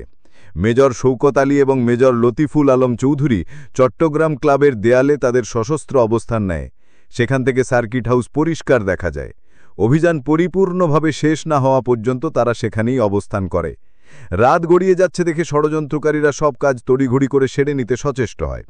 রাত 11:30টায় মতি আর মাহবুব 28 ইস্টবেঙ্গল রেজিমেন্টের সেকেন্ড ইন কমান্ডের অফিসে 11 এবং 28 ইস্টবেঙ্গল রেজিমেন্টের সকল অফিসারকে ডাকা হয়। তাদের মধ্যে 6 জন সেখানে উপস্থিত হয়। তারা হচ্ছেন মেজর মুমিন, মেজর গিয়াসউদ্দিন, ক্যাপ্টেন মুনির, ক্যাপ্টেন মঈনুল ইসলাম, ক্যাপ্টেন গিয়াসউদ্দিন আহমেদ এবং ক্যাপ্টেন গিয়াসউদ্দিন আহমেদ। মতি দরজা তালাবন্ধ করে একখানা পবিত্র কোরআন শরীফ নিয়ে আসে। সে সমবেত অফিসারদের উদ্দেশ্যে বলে, ভদ্রমণ্ডলী, এইখানা একখানা পবিত্র কোরআন শরীফ। আমরা যা কিছুই করতে যাচ্ছি সবই আমাদের দেশ, জাতি আর ন্যায় বিচারের স্বার্থে করতে হচ্ছে। আপনারা যারা আমাদের সঙ্গে আছেন, এই পবিত্র কোরআন শরীফ ছুঁয়ে শপথ করতে হবে যে এই জন্যে যা কিছু করণীয় সবই আপনারা করতে রাজি আছেন। যারা আমাদের সঙ্গে থাকতে নারাজ তারা রুম থেকে বেরিয়ে যেতে পারেন। তবে আমার কাছে তাদের একটাই অনুরোধ থাকবে, আপনারা অন্য কারো কাছে এই কথাটি দয়া করে জানাবেন না। কেউ এতে নারাজি হয়নি। সকলেই একে একে শপথ গ্রহণ করে নেয়। তারপর অস্ত্র, পোশাক ইত্যাদি নিয়ে তারা সকলেই সমর সাজে সজ্জিত হয়। তাদের সঙ্গে ছিল সাবমেশিন গান আর প্রচুর পরিমাণে গালাবারুদ। 6 ইস্ট বেঙ্গল রেজিমেন্টের commanding officer left colonel Fazle হোসেনও তার হেডকোয়ার্টারে একই নাটকের অবতারণা করে। ফজলে লেফট রফিকুল হাসান খানকে ডেকে পাঠিয়ে জিজ্ঞেস করে, আমি যেখানে যেতে চাচ্ছি তুমি কি আসার সঙ্গে সেখানে যাবে? রফিকুল জবাব দেয়, স্যার, আপনার নির্দেশ পেলে অবশ্যই যাব। তারপর ফজলে লাইনের অন্যান্য অফিসারদের ডেকে পাঠায়। তাদের মধ্যে উপস্থিত হয় মেজর দোস্ত মোহাম্মদ, ক্যাপ্টেন ইলিয়াস, ক্যাপ্টেন আরেফিন এবং লেফট মোসলেহুদ্দিন। ফজলে উপস্থিত অফিসারদের উদ্দেশ্যে বলে, তোমরা জানো দেশের অবস্থা খারাপের দিকে চলে যাচ্ছে। সেনাবাহিনীকে বহুলাংশে দুর্নীতির সঙ্গে জড়িয়ে ফেলা হয়েছে। আজ এবং কাল এই দুদিন প্রেসিডেন্ট এখানে আছেন। এ ব্যাপারে এরই মধ্যে আমাদের কিছু একটা করে নিতে হবে। আমরা মনস্থ করেছি আজই আমরা প্রেসিডেন্টের সঙ্গে দেখা করে তাকে বিষয়টা অবগত করাব। তোমরা কে কে আমার সঙ্গে যেতে রাজি আছো? এক বাক্যে সকলেই রাজি হয়ে গেলে ফজলে একখানা পবিত্র কোরআন শরীফ এনে তাদেরকে শপথ করিয়ে বলে, আমাদের মিশন পুরোপুরিভাবে সার্থক সম্পন্ন না হওয়া পর্যন্ত তোমাদের কেউ আমার সঙ্গ ত্যাগ করতে পারবে না। 30শে মে রাত্র 2:30টার দিকে ঘাতক দল কালুরঘাটস্থ রেডিও ট্রান্সমিটারের কাছাকাছি তাদের নির্ধারিত মিলনস্থলে এসে হাজির হতে থাকে। এই সেই জায়গা যেখান থেকে 1971-এর মার্চ মাসে জেনারেল জিয়া খ্যাতির সিঁড়িতে পা রাখেন। তখন বিজলি, বজ্রপাতসহ প্রচণ্ড বেগে বাতাস বইছিল আর মুষলধারে বৃষ্টি পড়ছিল। 3 জন সঙ্গী নিয়ে লেফট কর্নেল মাহবুব তার সাদা টয়োটা গাড়িতে চড়ে আসে। 1 ঘণ্টার মধ্যেই সেখানে 18 জন অফিসার আর 2 জন জেসিও এসে জড়ো হয়। ওই সময় সম্পূর্ণ অপ্রত্যাশিতভাবে 1st ইস্ট বেঙ্গল রেজিমেন্টের second in command major Fazlul Haq 40 জন সৈন্যের 2টি প্ল্যাটুন নিয়ে এসে হাজির হয়। মেজর খালিদ তাদের উদ্দেশ্যের কথা ব্যক্ত করলে তারা তাদের সঙ্গে যোগ দিতে জোর গলায় অস্বীকার করে। তাদেরকে পরে লেফট মতিউর রহমানের অধীনে কালুরঘাট ব্রিজের অপর পারে বান্দরবন সড়কে রেখে আসার নির্দেশ প্রদান করা হয়। বিদ্রোহে যোগদানের ব্যাপারে সাধারণ সৈনিকদের অস্বীকৃতি জিয়া হত্যা ঘটনার একটি অসাধারণ দিক। সৈনিকদের নৈশকালীন প্রশিক্ষণ কর্মসূচির ব্যবস্থা থাকায় সশস্ত্র লোকদের ক্যান্টনমেন্টের বাইরে যাওয়ার ব্যাপারটি কারও নজরে পড়েনি। তাছাড়া নিরাপত্তা ব্যবস্থা ওই সময়ে যথেষ্ট শিথিল ছিল। চট্টগ্রামের স্থানীয় নিরাপত্তা ইউনিট তৎপর না থাকায় ব্যাপারটি সময়মতো সংশ্লিষ্ট কর্তৃপক্ষের নজরে আসতে পারেনি। ওই সময়ও জিয়ার ভাগ্য তার বিপরীতে কাজ করছিল। ঘাতক দলের নেতৃত্ব দেয় লেফট কর্নেল মতিউর রহমান। তাদের সঙ্গে ছিল 11টি এসএমজি, 3টি রকেট লঞ্চার এবং 3টি গ্রেনেড ফায়ারিং রাইফেল। সেই সবগুলো অস্ত্রে সঠিকভাবে গোলাবারুদ ভর্তি করা হয়েছে কিনা এবং ঠিকভাবে কাজ করছে কিনা পরীক্ষা করে নেয়। 16 জন অফিসারকে একটি পিকআপে গাদাগাদি করে ওঠানো হয়। সার্কিট হাউস এবং থাকার ঘরের একটি নকশা দেখিয়ে মতি তাদের পুরো অভিযান পরিকল্পনাটি বুঝিয়ে দেয়। তারপর সে একখানা পবিত্র কোরআন শরীফ এনে তাদেরকে শপথ করিয়ে বলে, আমাদের মিশন পুরোপুরিভাবে সার্থক সম্পন্ন না হওয়া পর্যন্ত তোমাদের কেউ আমার সঙ্গ ত্যাগ করতে পারবে না। ঘাতক বাহিনী 3টি দলে বিভক্ত হয়ে আক্রমণ চালানোর কথা। পরিকল্পনা মতে 2টি দল সার্কিট হাউসে ঢুকে আক্রমণ পরিচালনা করবে এবং একটি দল সার্কিট হাউসের পেছনে আলমাস সিনেমা হলের কাছে অবস্থান নেবে। কেউ যদি সার্কিট হাউস থেকে পালাতে চেষ্টা করে তাকে গুলি করে হত্যা করা হবে। প্রথম দলে কে কে থাকতে ইচ্ছুক জিজ্ঞেস করা হলে অনেকেই এতে ইচ্ছে প্রকাশ করে, কিন্তু মতি তাদের মধ্যে থেকে মাত্র 6 জনকে বাছাই করে নেয়। এই 6 জন হল মাহবুব, ফজলে, খালিদ, জামিল হক, আব্দুস সাত্তার আর লেফট রফিকুল হাসান খান। ফজলে এই দলের নেতৃত্ব দেবে এবং গাড়ি চালাবে মাহবুব। 9 নম্বর কক্ষে প্রেসিডেন্ট জিয়ার উপর আঘাত হানার দায়িত্ব দেওয়া হয় ফজলে আর ক্যাপ্টেন সাত্তারকে। লেফট কর্নেল মতি নিজে থাকল দ্বিতীয় দলে। তার সঙ্গে থাকল major Momin, major Muzaffar, captain Ilias, captain Arefin এবং লেফট মোসলেহুদ্দিন। প্রথম দলটিকে দ্বিতীয় দলটি পিছন থেকে সহায়তা করে। মেজর গিয়াসউদ্দিন আর ফজলুল হক, ক্যাপ্টেন গিয়াসউদ্দিন আর মুনিরকে নিয়ে গঠিত হয় তৃতীয় দলটি। রাত্র 3:30টার সামান্য কিছুক্ষণ পরে দল 3টি কালুরঘাট থেকে প্রচণ্ড বৃষ্টির মাঝে আস্তে আস্তে গাড়ি চালিয়ে সামনে এগোতে শুরু করে। যুবক লেফটেন্যান্ট রফিক প্রথম দলের পিকআপে বসে কম্পিত স্বরে ফজলেকে জিজ্ঞেস করে, আপনারা কি প্রেসিডেন্টকে খুন করতে যাচ্ছেন? কর্নেল ফজলে তাকে জানায়, না, আমরা কেবলই তাকে তুলে আনতে যাচ্ছি। কথা থেকে পরিষ্কার বোঝা যায় শেষ মুহূর্তেও দলের অনেক সদস্য বিশ্বাস করত যে তারা প্রেসিডেন্টকে তুলে নিয়ে এসে জিম্মি করে রাখতে যাচ্ছে। ঘাতক দল 2টি বিনা বাধায় সার্কিট হাউসে ঢুকে পড়ে। লোহার তৈরি বিরাট বড় সদর দরজাটি অজ্ঞাত কারণে সে রাত্রে খুলে রাখা হয়েছিল। পাহারারত 4 জন প্রহরী ঘাতক বাহিনীকে বিনা প্রশ্নে ভেতরে যেতে পথ করে দিল। এ সময় লেফট কর্নেল ফজলে হোসেন তার হাতের রকেট লঞ্চার থেকে পরপর 2টো ফায়ার করে। গোলা 2টো জিয়ার শয়নকক্ষের ঠিক নিচের দিকে বিরাট 2টো গর্ত সৃষ্টি করে। সার্কিট হাউসে অবস্থানরত সকলকে ভয় পাইয়ে দিতে এবং ঘাতক দলের অন্যান্য দলকে সংকেত দেওয়ার জন্যই ওই প্রাথমিক বিস্ফোরণ ঘটানো হয়। সঙ্গে সঙ্গেই বাকি দলীয় সহযোগীরা গ্রেনেড, রকেট আর মেশিনগান থেকে গুলি চালাতে শুরু করে। এতে করে সামান্য 2-1 জন প্রতিরোধ সৃষ্টিকারীকে একেবারে ধুলোয় মিলিয়ে দেওয়া হয়। চট্টগ্রাম ক্লাবের দেয়ালে দর্শকের ভূমিকায় অবলোকনরত 2 মেজরের একজন পরে জানায়, সিনেমায় ছবিতে প্রদর্শিত কমান্ডো আক্রমণের মতো সেদিনের হামলা পরিচালিত হয়েছিল। নিরাপত্তারক্ষীদের মধ্যে পুলিশ কনস্টেবল দুলাল মিয়া পোর্টিকোতে প্রহরারত অবস্থায় মাথায় গুলি খেয়ে প্রথম প্রাণ ত্যাগ করে।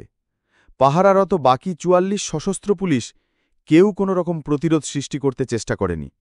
তাদের কেউ কেউ ছুটে গিয়ে নিজেকে লুকিয়ে রাখার প্রচেষ্টা করে। ঘাতক দলের এলোপাথারি গোলাগুলি আর ছোটাছুটির কারণে আরও 12 জন পুলিশ আহত হয়। ওই সময় কর্তব্যরত প্রেসিডেন্টের গার্ড রেজিমেন্টের সৈন্যরাও তন্দ্রাচ্ছন্ন ছিল।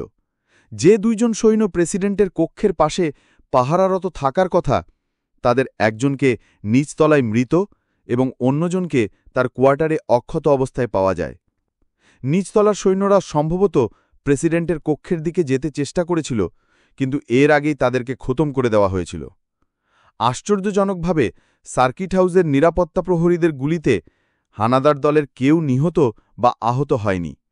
তাদের 2 জন নিজেদের লোকের গুলিতেই আহত হয়েছিল। এর মধ্যে লেফট কর্নেল ফজলে হোসেন পিছনের দলের বেপরোয়া গুলিতে ঘোরতর আহত হয়ে অভিযান থেকে সরে পড়ে। ক্যাপ্টেন জামিলও ঠিক সেভাবেই আহত হয়েছিল। কিন্তু যেভাবেই হোক, আহত শরীরে জামিল সার্কিট হাউসের দোতরায় বেয়ে উঠে নায়েক রফিকুদ্দিনকে গুলি করে আহত করে। প্রেসিডেন্টের প্রধান নিরাপত্তা অফিসার লেফট কর্নেল মইনুল আসান আর ক্যাপ্টেন আশরাফুল খান তখন দোতলায় প্রেসিডেন্টের পেছনের কক্ষে ঘুমোচ্ছিল। রকেটের আওয়াজে তারা জেগে ওঠে। সঙ্গে সঙ্গেই তারা তাদের অস্ত্র হাতে প্রেসিডেন্টের জীবন রক্ষায় ছুটে আসছিল। তারা তাদের অস্ত্র ব্যবহার করার সুযোগ পাওয়ার আগেই আক্রমণকারীদের গুলিতে নিবেদিত প্রাণ এই 2 অফিসারের নিষ্প্রাণ দেহ বারান্দায় লুটিয়ে পড়ে। 5 সদস্য বিশিষ্ট পেছনের ঘাতক দলটি কর্নেল মতি সহ এই সময়ে দোতলায় অন্যান্য আক্রমণকারীদের সঙ্গে প্রেসিডেন্টের 9 নম্বর কক্ষ খুঁজতে শুরু করে। ক্যাপ্টেন সাত্তার লাথি মেরে ওই কক্ষের দরজা ভেঙে ফেলতেই সে দেখে ঘরে অবস্থানরত ড আমিনা রহমান। ফলে প্রেসিডেন্টের খোঁজে ওরা একই ওদিক ছুটাছুটি করতে থাকে। ক্যাপ্টেন সালাউদ্দিন এই সময় উচ্চস্বরে চিৎকার করে বলতে থাকে, প্রেসিডেন্ট কোথায়, প্রেসিডেন্ট কোথায়? কিছুক্ষণের মধ্যেই ওরা বুঝতে পারে যে প্রেসিডেন্ট 4 নম্বর রুমে অবস্থান করছেন। রুমটি সিঁড়ির গোড়ায়। রুমের একটি দরজা সিঁড়ির দিকে আর একটি দরজা বারান্দার দিকে। ক্যাপ্টেন সাত্তার লাথি মেরে বারান্দার দিকের দরজাটি ভাঙতে চেষ্টা করে। হঠাৎ করে তাদের একজন চিৎকার করে বলতে থাকে, প্রেসিডেন্ট বেরিয়ে আসছেন। এক মুহূর্ত পরেই আরেকজন চিৎকার করে বলে ওঠে, এই তো প্রেসিডেন্ট। সাদা পায়জামা পরা উস্কো খুস্কো চুলে প্রেসিডেন্ট অন্য দরজা দিয়ে বেরিয়ে আসেন। তার হাত দুটি সামনের দিকে সামান্য উঁচিয়ে প্রেসিডেন্ট দৃঢ় কণ্ঠে জিজ্ঞেস করলেন, তোমরা কি চাও? প্রেসিডেন্টের সবচেয়ে কাছে ছিল মেজর মুজাফফর আর ক্যাপ্টেন মুসলেহুদ্দিন। মেজর মুজাফফর দৃশ্যত ভয়ে কাঁপছিল। মুসলেহুদ্দিন প্রেসিডেন্টকে আশ্বস্ত করতে চাইছিল। সে বলছিল, স্যার আপনি ঘাবড়াবেন না, এখানে ভয়ের কিছুই নেই। কি আশ্চর্য, ওই দুজন অফিসারও তখনও মনে করছে তারা প্রেসিডেন্টকে উঠিয়ে নিতে এসেছে, হত্যা করতে নয়। লেফটেন্যান্ট কর্নেল মতিও কাছাকাছিই ছিল, কিন্তু প্রেসিডেন্ট জিয়ার প্রতি তার বিন্দু মাত্রও দয়ামায়া ছিল না। সে প্রেসিডেন্টকে একটুও সুযোগ দিল না। মোসলেউদ্দিনের ঠোঁট থেকে জিয়ার প্রতি তার আশ্বাসের বাণী মিলিয়ে যাবার আগেই মতি তার এসএমজি থেকে গুলি চালিয়ে দেয়। ঝাঁকে ঝাঁকে গুলি এসে জিয়ার শরীরের ডান দিক একেবারে ঝাঁঝরা করে ফেলে। দরজার কাছেই জিয়া মুখ থুবড়ে মেঝেতে লুটিয়ে পড়েন। রক্তের বন্যায় তার সমস্ত শরীর ভেসে যেতে থাকে। খুনের নেশায় ঘাতক মতি পাগল হয়ে ওঠে। সে তার বন্দুকের নল দিয়ে প্রেসিডেন্ট জিয়ার প্রাণহীন দেহ উল্টিয়ে নেয়। তারপর জিয়ার মুখমণ্ডল আর বুকের ওপর তার এসএমজির ট্রিগার টিপে রেখে ম্যাগাজিন খালি করে তার খুনের নেশা মিটিয়ে দেয়। গুলির আঘাতে জিয়ার মাথা ছিন্নভিন্ন হয়ে যায়। আমি কল্পনাও করতে পারছি না কি ধরনের ক্ষোভ কর্নেল মতি তার মনের ভেতরে লুটিয়ে রেখেছিল, যার বহিঃপ্রকাশ এতটা মর্মান্তিক আর নৃশংস রূপ নিয়েছিল। জিয়াকে নৃশংসভাবে খুন করে খুনিরা ঝটপট সার্কিট হাউস ছেড়ে চলে যায়। দুজন আহত সঙ্গীকেও তারা সঙ্গে নিয়ে যায়। পুরো নৃশংস হত্যাকাণ্ডটি 20 মিনিটেরও কম সময় সম্পন্ন হয়েছিল। জিপে চড়ে ক্যান্টনমেন্টের দিকে যাবার পথে মেজর মুজাফফর ক্ষোভে আর দুঃখে কাঁপতে কাঁপতে লেফটেন্যান্ট মুসলেহুদ্দিনকে বলছিল, আমি জানতাম না আমরা প্রেসিডেন্টকে খুন করতে যাচ্ছি। আমার ধারণা ছিল আমরা কেবলই প্রেসিডেন্টকে বের করে নিয়ে আসতে যাচ্ছি। জিয়ার ব্যক্তিগত ডাক্তার লেফটেন্যান্ট কর্নেল মাহতাবুল ইসলাম গুলি থেমে গেলে তার কক্ষ থেকে বেরিয়ে আসে। নিহত প্রেসিডেন্টের একটি পরিষ্কার বর্ণনা তার ভাষ্য থেকে ফুটে ওঠে। তার ভাষায়, আমি দরজার সামনে প্রেসিডেন্টের মরদেহ পড়ে থাকতে দেখি। গুলির আঘাতে তার সমস্ত শরীর ছিন্ন ভিন্ন হয়ে গেছে। তার একটি ওক সম্পূর্ণভাবে বিলীন হয়ে গেছে। ঘাড়ের মাংসগুলো কোথাও যেন উড়ে চলে গেছে। তার বুকে, পেটে আর পায়ে অগণিত গুলির চিহ্ন ফুটে রয়েছে। গালিচাটি তার শরীর থেকে ফিনকি দিয়ে বেরিয়ে আসা তাজা রক্তে ভেসে গেছে। তার প্রিয় চশমা জোড়াটি অসহায়ভাবে সিঁড়ির কাছে পড়ে রয়েছে। গোলাগুলি থেমে যাবার এবং আক্রমণকারীদের চলে যাবার অনেক পরে ভীত সন্ত্রস্ত খরগোশের ন্যায় দোতলায় অবস্থানরত অন্যান্যরা তাদের কক্ষ থেকে বেরিয়ে আসতে শুরু করে। সংকটময় মুহূর্তে জিয়াকে কেউ একটুখানি সাহায্য করতেও এগিয়ে আসেনি। তদন্তে নিয়োজিত বেসামরিক কমিশন বুঝতে পারে লেফটেন্যান্ট কর্নেল মাহফুজ অর্থাৎ প্রেসিডেন্টের ব্যক্তিগত সেক্রেটারি এবং ক্যাপ্টেন মাঝার অর্থাৎ এডিসি তাদের ঘর থেকে বেরিয়ে আসেনি। ঘাতকের দল চলে যাবার বেশ কিছুক্ষণ পরে ওয়্যারলেস অপারেটর নায়েক বাশার তাদের দরজায় আঘাত করলে তারা ঘর থেকে বেরিয়ে আসে। এই দুই অফিসার তাদের ঘরের ভেতরে টেলিফোন নিয়ে ব্যস্ত ছিল এবং অনেকক্ষণ ধরে ওরা ঘর থেকে বেরিয়ে আসার চিন্তাও করছিল না। জিয়ার পাশের রুমেই ছিল এডিসি। মাঝার ব্যক্তিগতভাবে প্রেসিডেন্টের কাছে যাবার চেষ্টাটুকুও করেনি। তার পরিবর্তে সে তার ঘর থেকে প্রেসিডেন্টের ঘরে টেলিফোন করার ব্যর্থ চেষ্টা চালায়। জিয়া হত্যা তদন্ত কার্যে নিয়োজিত বেসামরিক কমিশন প্রেসিডেন্টের হত্যার ওপর মন্তব্য করতে গিয়ে বলেন, দুটি রুমের মাঝে একটি সংযোগকারী দরজা আছে। ঘটনার সময় ওই দরজা দিয়ে প্রেসিডেন্টের কাছে পৌঁছানো সবচেয়ে সহজ ছিল। হত্যাকারীরা যখন প্রেসিডেন্টের রুমের দরজায় ধাক্কাধাক্কি করছিল তখন প্রেসিডেন্ট এডিসির রুমের ভেতর দিয়ে ছড়ে পড়তে পারতেন। ওই সময় প্রেসিডেন্টকে তার রুমে নিয়ে যাবার জন্য এডিসি খুব সহজেই ব্যবস্থা করতে পারত। কিন্তু আমরা এডিসির কাছ থেকে যা শুনলাম তাতে বিস্মিত না হয়ে উপায় নেই। ওই সংযোগকারী দরজা সম্বন্ধে নাকি তার জানাই ছিল না। অন্যদিকে কর্নেল মাহফুজ এক নাটকীয় কাহিনীর অবতারণা করে। সে বলে যে প্রেসিডেন্টের সাহায্যে এগিয়ে আসতে গেলে উর্দি পরা একজন আর সশস্ত্র লোক তাকে লক্ষ্য করে গুলি ছোড়ে। তখন মাহফুজ সঙ্গে সঙ্গে দরজা বন্ধ করে দিয়ে তার ঘরের মেঝেতে শুয়ে পড়ে। গুলি বন্ধ না হওয়া পর্যন্ত সে মেঝেতেই শটান হয়ে শুয়ে থাকে। তার কাহিনীর সমর্থনে সে তার শয়নকক্ষের দেওয়ালে গুলির চিহ্নও দেখায়। কিন্তু বেশ কিছুদিন পরে বিশেষজ্ঞরা ওই গুলির চিহ্ন পরীক্ষা করে দেখতে পান যে ওই সকল গুলি রুমের বাইরে থেকে আসতে পারে না। প্রকৃতপক্ষে মাহফুজ নিজেই তার বন্দুক থেকে গুলি করে ওই চিহ্নগুলোর সৃষ্টি করে। এতে করেই বিদ্রোহীদের সঙ্গে মাহফুজের জড়িত থাকার প্রথম সূত্র উদ্ঘাটিত হয়। তাকে জিজ্ঞাসাবাদ করতে গিয়ে সে ভেঙে পড়ে এবং বিদ্রোহীদের সঙ্গে তার জড়িত থাকার ঘটনা স্বীকার করে। পরে তাকে জিয়া হত্যার সঙ্গে জড়িত করে ফাঁসিতে ঝুলিয়ে দেওয়া হয়। ৬০ বছর বয়সী ডাক্তার আমিনা রহমান অল্পের জন্য মৃত্যুর হাত থেকে রক্ষা পান। হত্যাকারীরা প্রেসিডেন্টের রুম ভেবে তার রুমের দরজা ভেঙে ঢুকে পড়েছিল। পরে তিনি যথেষ্ট সাহসের পরিচয় দিয়ে মাত্র ৪৫ মিনিট পর তার রুম থেকে বেরিয়ে আসেন।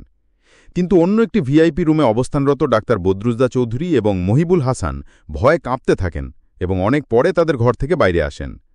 প্রেসিডেন্ট জিয়ার মরদেহ অনেকক্ষণ ধরে বারান্দার মেঝেতে যেভাবে হুমড়ি করে পড়েছিল ঠিক সেইভাবেই পড়ে থাকে। একটা লোকও তার ধারে কাছে পর্যন্ত আসেনি। জিয়ার ব্যক্তিগত ডাক্তার লেফটেন্যান্ট কর্নেল মাহতাবুল ইসলাম তাকে মৃত বলে ঘোষণা করেন, কিন্তু মৃতদেহের সদ্গতির কোনো ব্যবস্থাই গ্রহণ করেনি। ওই সময় পর্যন্ত যারা সার্কিট হাউস পরিদর্শন করে তারাও এ নিয়ে সামান্যতম মাথা ঘামানোর চেষ্টা করেনি। অত্যন্ত দুঃখের বিষয়, দেশের প্রেসিডেন্টের মরদেহ একটি খাটের উপর ওঠানোর সম্মানটুকুও দেখাতে চাইল না। একটা অবাঞ্ছিত বস্তার মতোই তার লাশ মেঝের কোণায় পড়ে রইল। বিএনপি নেতা মিজানুর রহমান চৌধুরী কেবল সুবুদ্ধির পরিচয় দিয়ে তার নিজের বিছানার সাদা চাদরটি এনে নিহত প্রেসিডেন্টের উপর যত্ন সহকারে বিছিয়ে দেন। নৌবাহিনীর প্রধান অ্যাডমিরাল এম.এ. খান ৫:৩০ সার্কিট হাউসে আসে। নিচের বারান্দায় সে অন্যান্য কর্মকর্তাদের সঙ্গে কিছুক্ষণ ধরে কথাবার্তা বলে। কয়েকজন কর্মকর্তা সেই সময় তাকে দোতলায় প্রেসিডেন্টের লাশ দেখার জন্য অনুরোধ করলেও সে তা রক্ষা করেনি। পরবর্তীতে তার সঙ্গে আলাপ আলোচনার পরেও তার এই অপ্রত্যাশিত আচরণের হেতু পরিষ্কার করে জানা যায়নি। চট্টগ্রামের বিভাগীয় কমিশনার সাইফুদ্দিন আহমেদ ওই সময় সেখানে উপস্থিত থাকলেও প্রেসিডেন্টের লাশের প্রতি উপযুক্ত সম্মান দেখানো এবং তার সংরক্ষণের ব্যবস্থা গ্রহণ করতে ব্যর্থ হন। স্পষ্টতই আমার প্রশ্নে সাইফুদ্দিন বিব্রত বোধ করতে থাকেন। তিনি বলেন যে পূর্বের ঘটনা নিয়ে এখন আমি কিছু বলতে চাই না। যে কোনো একটা জবাবের জন্য তাকে চাপ দেয়া হলে তিনি ছল চাতুরির আশ্রয় নিয়ে বলেন, আমার কি করা উচিত আমি তখন বুঝে উঠতে পারিনি। সার্কিট হাউসে আমি ঘণ্টাখানেকের মতো ছিলাম। ওই সময়ের উপস্থিতিতে আমরা বুঝতে পেরেছিলাম যে সেনাবাহিনী এই হত্যাকাণ্ডটি ঘটিয়েছে। তারা প্রেসিডেন্টকে হত্যা করেছে এবং তাদের মর্জিমতো পরের কাজগুলো তারাই করবে বলে আমরা কিছু করতে সাহস পাইনি। আমরা অত্যন্ত অসহায় বোধ করছিলাম। আমি আবার জিজ্ঞেস করলাম, লাশটাকে উদ্ধার করা হয়নি কেন? সাইফুদ্দিন, কি করতে হবে আমি বুঝতে পারিনি। এটা নিতান্তই পুলিশের কাজ। আইন অনুযায়ী তারা লাশের জন্য দায়ী। অবিশ্বাসের চোখে আমি তার দিকে তাকিয়ে থাকলে সাইফুদ্দিন কিছুক্ষণ চুপ থাকেন। তারপর বলেন, লাশের ওপর রাখা বিছানার চাদরটি উঠিয়ে প্রেসিডেন্টের মুখটি দেখার মতো মানসিকতা আমার ছিল না। চট্টগ্রামের বিভাগীয় কমিশনের এই ছিল যোগ্যতার বহর। সকাল 7:30টার মধ্যে সকল কর্মকর্তা আর নেতৃবৃন্দ সার্কিট হাউস ছেড়ে চলে যায়। প্রেসিডেন্ট জিয়ার লাশ তখনও বারান্দার মেঝেতে একইভাবে পড়ে থাকে। সার্কিট হাউসে মাত্র 2 জন বেসামরিক অফিসারের তত্ত্বাবধানে প্রেসিডেন্টের লাশ রেখে তারা চলে যেতে পেরেছিল। কমিশনার সাইফুদ্দিন যাবার সময় লেফট কর্নেল মাহফুজ আর মহতাব এবং এডিসি ক্যাপ্টেন মাঝহারকে তার সঙ্গে নিয়ে যায়। তার বাসায় নিয়ে তাদেরকে তার স্ত্রীর হাতে তৈরি করা নাস্তা পরিবেশন করে। 1 ঘণ্টা পরে 3 জন বিদ্রোহী মেজর 12 জন সিপাহী নিয়ে সার্কিট হাউসে এসে পৌঁছায়। ওই 3 জন হচ্ছে মুজাফফর, শওকত আলী এবং রেজা। 2টি জিপ আর একটি আর্মি ভ্যানে করে তারা পূর্ণ অস্ত্রশস্ত্রে সজ্জিত হয়ে এখানে আসে। গোপন কাগজপত্র এবং জিয়ার ব্যক্তিগত ডায়েরিটি খোঁজার জন্যে ওরা প্রেসিডেন্টের শয়নকক্ষ একেবারে তছনছ করে ফেলে। একটা পুরনো সুটকেসে বিদ্রোহীরা জিয়ার সকল ব্যক্তিগত জিনিসপত্র ঢুকিয়ে নেয়। তারপর তারা তার লাশ একটি সাদা বিছানার চাদরে মুড়ে ফেলে। কর্নেল আহসান আর ক্যাপ্টেন হাফিজের লাশও তারা একইভাবে মুড়ে 3টে লাশ একত্র করে ভ্যানে উঠিয়ে কবর দেওয়ার জন্য নিয়ে চলে যায়। তখন সকাল 9:30। প্রেসিডেন্ট জিয়াকে হত্যা করার খবর যখন মঞ্জুরের কাছে পৌঁছায় তখন ভোর 4:45। খবর পাওয়ার সঙ্গে সঙ্গে তিনি বেসামরিক পোশাকে নিজে গাড়ি চালিয়ে 6 ইস্টবেঙ্গল রেজিমেন্টের হেডকোয়ার্টারে চলে আসেন। এসেই তিনি কয়েকটি প্রতিরক্ষামূলক ব্যবস্থার নির্দেশ প্রদান করেন। তিনি ক্যান্টনমেন্টের ভেতরে এবং বাইরে নিরাপত্তা ব্যবস্থা জোরদার করেন। কুমিল্লা ক্যান্টনমেন্ট থেকে জিয়ার প্রতি অনুগত সৈন্যরা যাতে চট্টগ্রামের দিকে আসতে না পারে সেজন্য তিনি ওই রেজিমেন্টের 2টি কোম্পানিকে শুভপুর ব্রিজের গোড়ায় প্রতিরোধমূলক অবস্থান নিতে পাঠিয়ে দেন। তারপর মঞ্জুর গাড়ি চালিয়ে তার 24তম ডিভিশন হেডকোয়ার্টারে চলে আসেন। সেখানে এসে তিনি সকল brigade commander, divisional staff officer এবং কমান্ডারদের ডেকে পাঠান। তাদের উদ্দেশ্যে এক সংক্ষিপ্ত ভাষণে তিনি বলেন, কয়েকজন তরুণ অফিসারের হাতে দেশের প্রেসিডেন্ট নিহত হয়েছেন। তিনিও তাদের সঙ্গে আছেন। তিনি বলেন, প্রশাসন দুর্নীতিতে জর্জরিত হয়ে পড়েছিল এবং সেনাবাহিনীতেও তা ঢুকে পড়েছিল। জিয়াকে কয়েকবার এ নিয়ে সতর্ক করা হলেও তিনি কোনো সংশোধনমূলক ব্যবস্থা গ্রহণ করেননি। তারপর মঞ্জুর ঘোষণা করেন যে দুর্নীতি উচ্ছেদ এবং দেশে ইসলামী শাসন ব্যবস্থা কায়েমের জন্য একটি বিপ্লবী কাউন্সিল গঠন করা হয়েছে।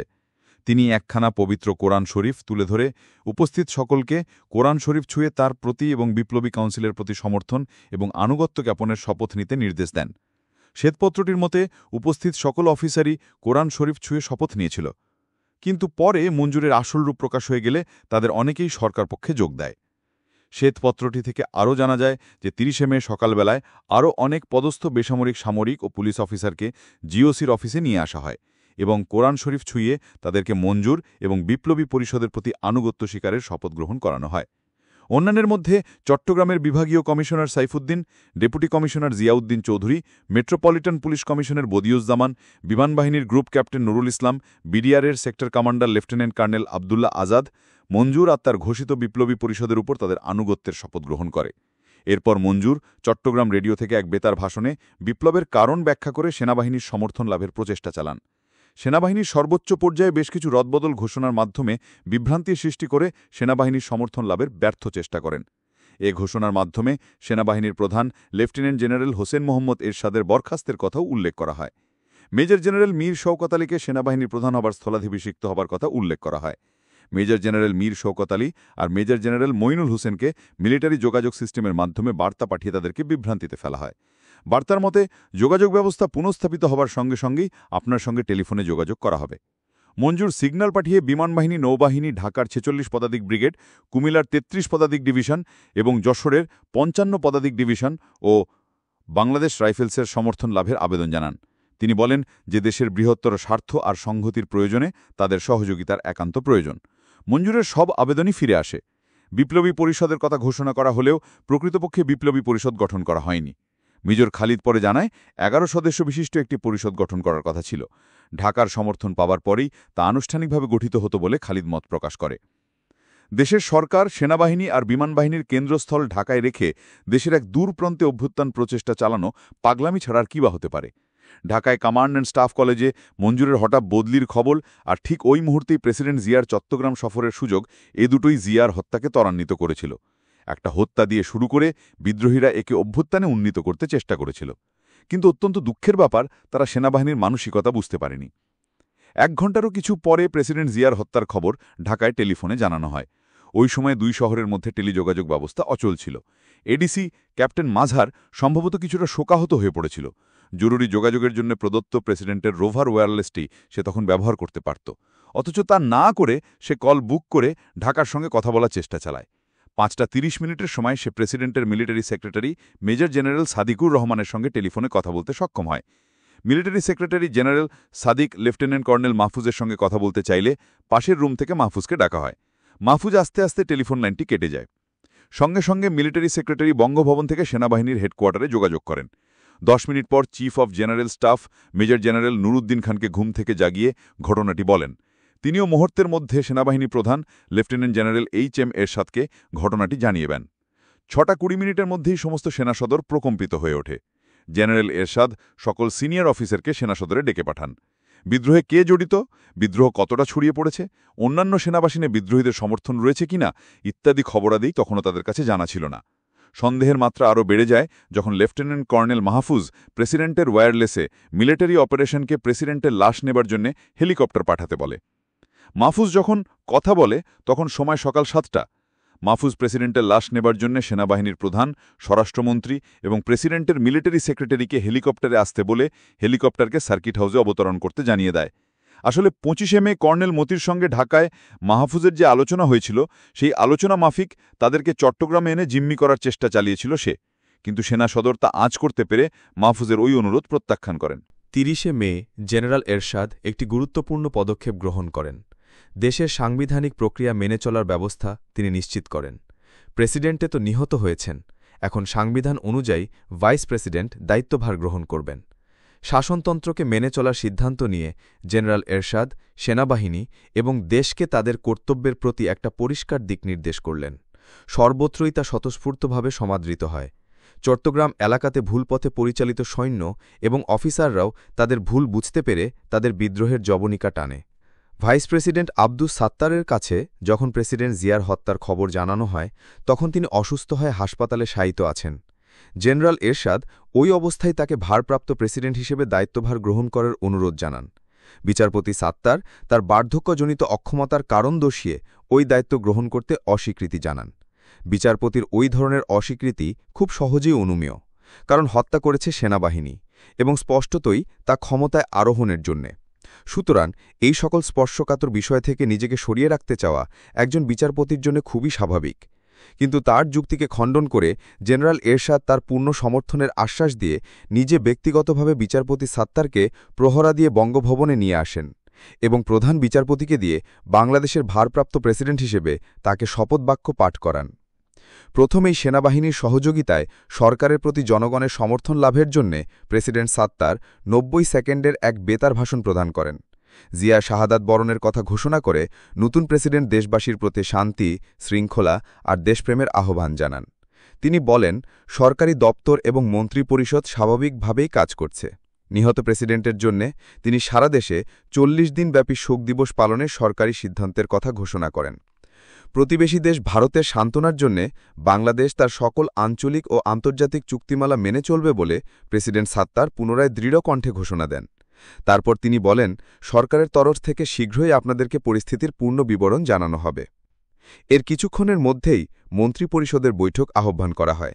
দেশে মার্শাল্লা জারি করতে হবে, এ ধরনের সম্ভাবনা শীঘ্রই মানুষের মন থেকে উঠে যেতে থাকে।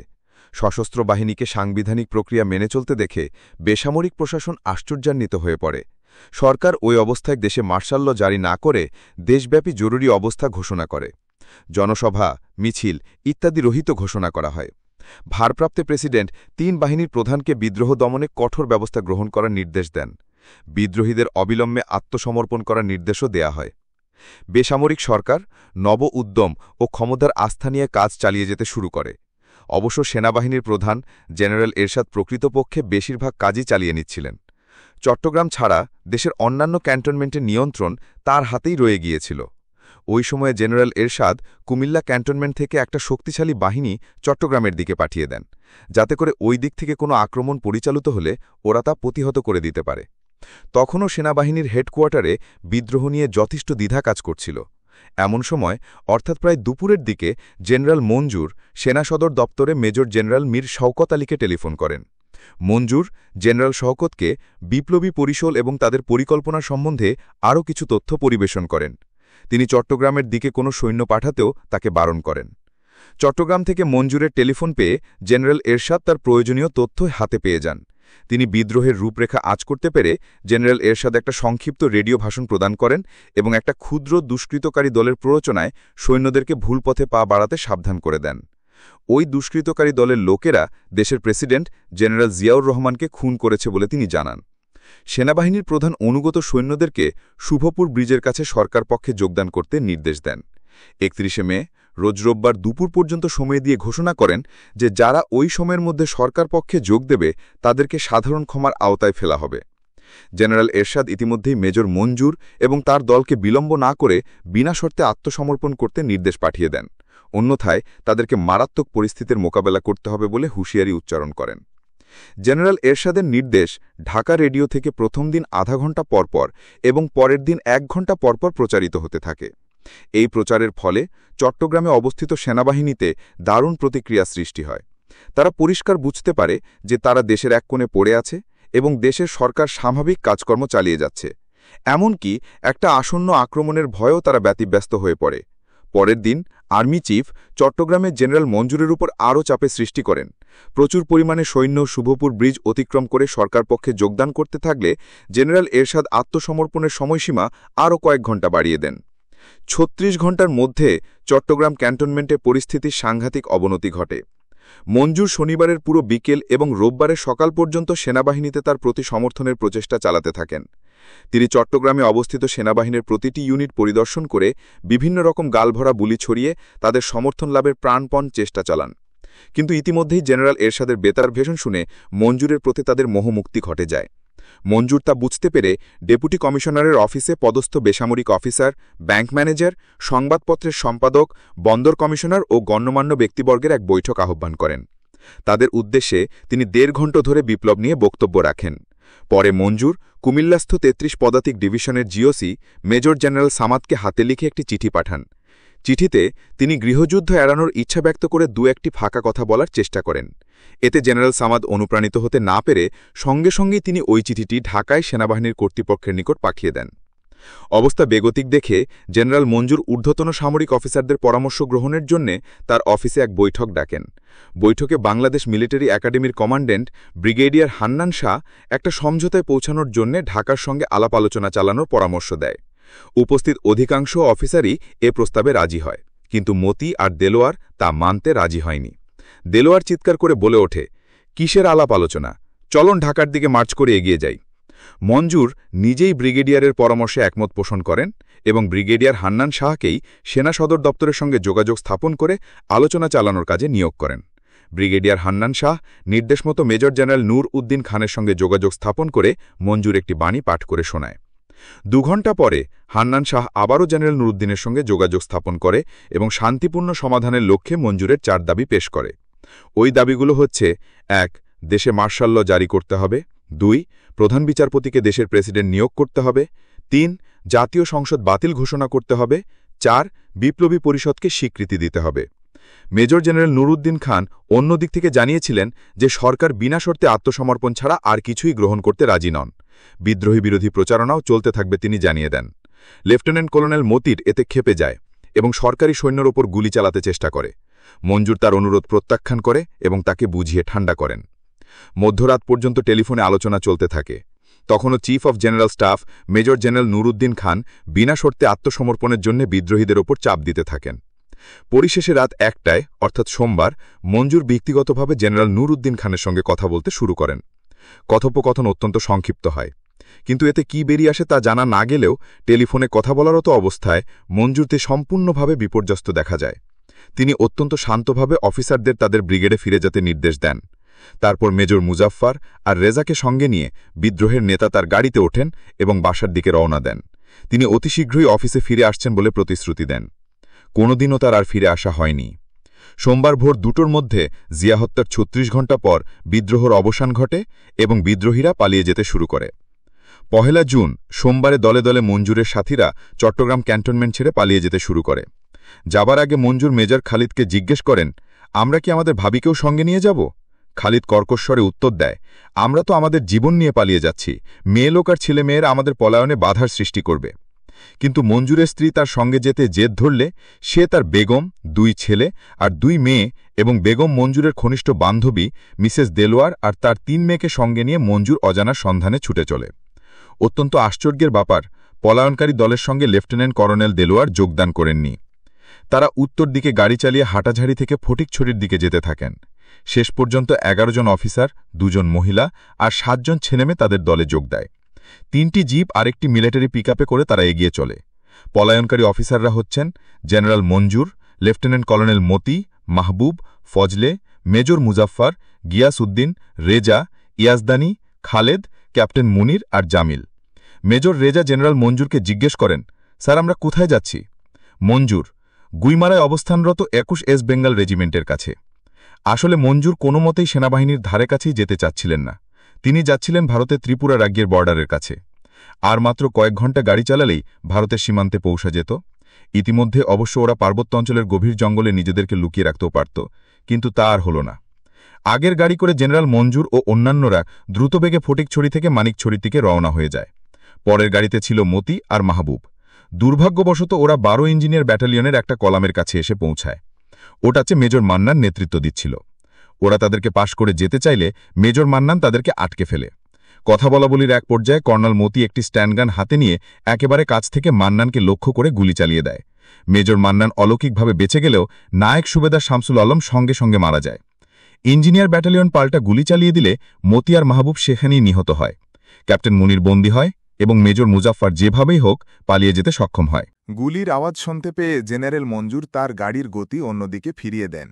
মাইল দুয়েক যাবার পরই মঞ্জুর গাড়ি থেকে নেমে তার স্ত্রী ও সন্তানাদি, সেলোয়ারের স্ত্রী ও সন্তানাদি এবং মেজর গিয়াস আর রেজাকে সঙ্গে নিয়ে খামার উপজাতীয় এলাকার গ্রামের পথ ধরে পায়ে হেঁটে এগিয়ে যেতে থাকেন। প্রচণ্ড খরা রোদের মধ্য দিয়ে সারা সকাল ও দুপুর পর্যন্ত তারা পায়ে হেঁটে চলতে থাকেন। মাঝে মধ্যে পানির জন্যে এবং একটুখানি বিশ্রামের জন্যে এখানে সেখানে তারা যাত্রাবিরতি করেন। এশিয়া টি গার্ডেনে পৌঁছাতে বিকেল 2:30 বেজে যায়। তখন তারা অত্যন্ত ক্লান্ত এবং অবসন্ন। চা বাগানের এক কুলি মনুমিয়ার ঘরে মঞ্জুর আশ্রয় গ্রহণ করেন। সকলেই তখন পেটের ক্ষুধায় অস্থির। ক্ষুধার যন্ত্রণা নিবৃত্তির জন্যে জেনারেল সহ সকলেই ওই কুলির ঘরে সামান্য কিছু খেয়ে নিতে বসে পড়েন। কিন্তু বিধি তাদের বাম, খাওয়ার হল না। বাড়ির চতুর্দিক সশস্ত্র পুলিশ ঘিরে ফেলে। মঞ্জুরের হাতে তখনও একটি এসএমজি ছিল, কিন্তু অবস্থা বেগতিক দেখে যুদ্ধ ছাড়াই জেনারেল মঞ্জুর পুলিশের কাছে আত্মসমর্পণ করে। পুলিশ জেনারেলের প্রতিবাদ সত্ত্বেও তাকে ক্যাপ্টেন এমদাদের হাতে সোপর্দ করে।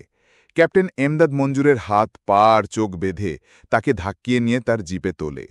সরকারি শ্বেতপত্রের মতে ক্যাপ্টেন এমদাদ ভিআইপি হাউসের দিকে মঞ্জুরকে নিয়ে যাবার সময় একদল সশস্ত্র সৈন্য জেনারেলকে জোর করে গাড়ি থেকে নামিয়ে ফেলে এবং খুনি খুনি বলে চিৎকার করতে থাকে।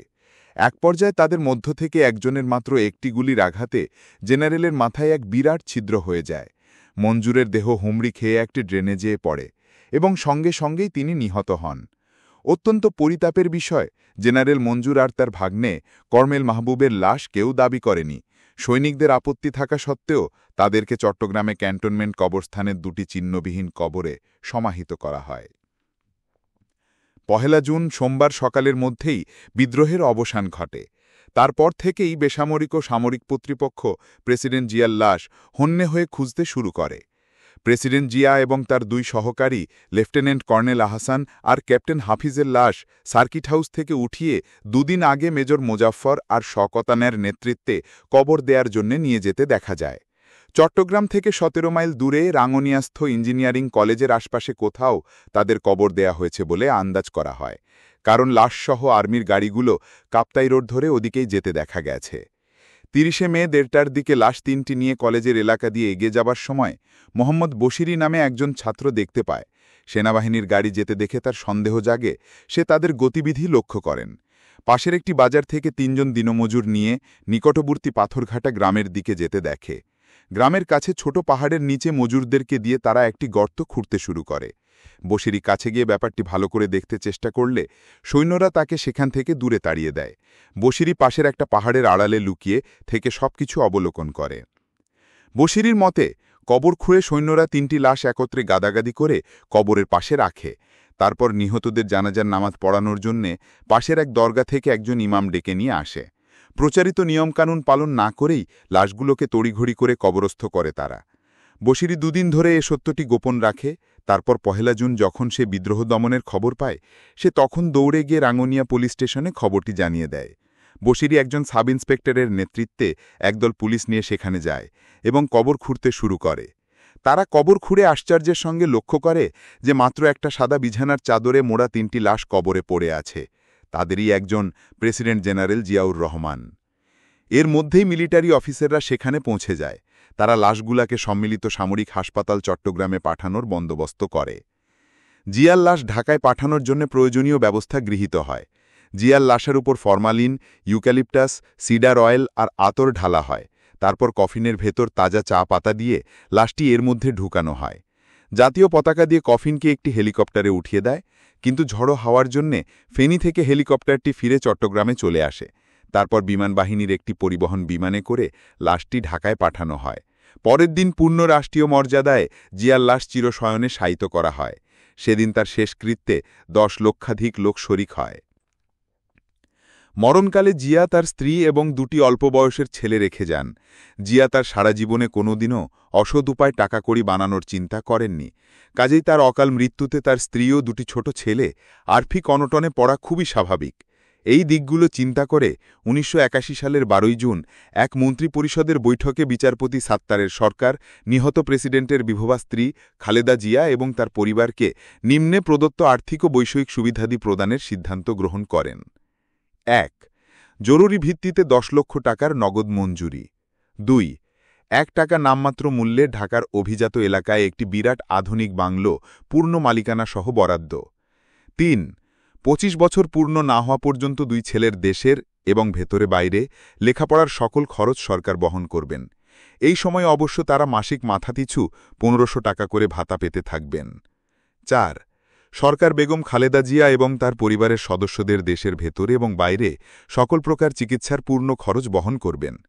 ৫ তাদের ব্যবহারের জন্য একটি গাড়ি দেবেন এবং ওই গাড়ির জন্য প্রয়োজনীয় একজন ড্রাইভার প্রদান করবেন এবং সমুদায় পেট্রোল খরচ বহন করবেন। ৬ তাদেরকে সরকার একটি টেলিফোন প্রদান করবেন যার খরচ তাদেরকে বহন করতে হবে না। ৭ খালেদা জিয়ার বাড়িতে গ্যাস, বিদ্যুৎ এবং পানির খরচ সরকার বহন করবেন। তার বাড়িতে গার্ড প্রদানের ব্যবস্থাও সরকার গ্রহণ করবেন। ৮ খালেদা জিয়ার ব্যক্তিগত সেক্রেটারি এবং ৫ জন গৃহভৃত্যের খরচ সরকার বহন করবেন।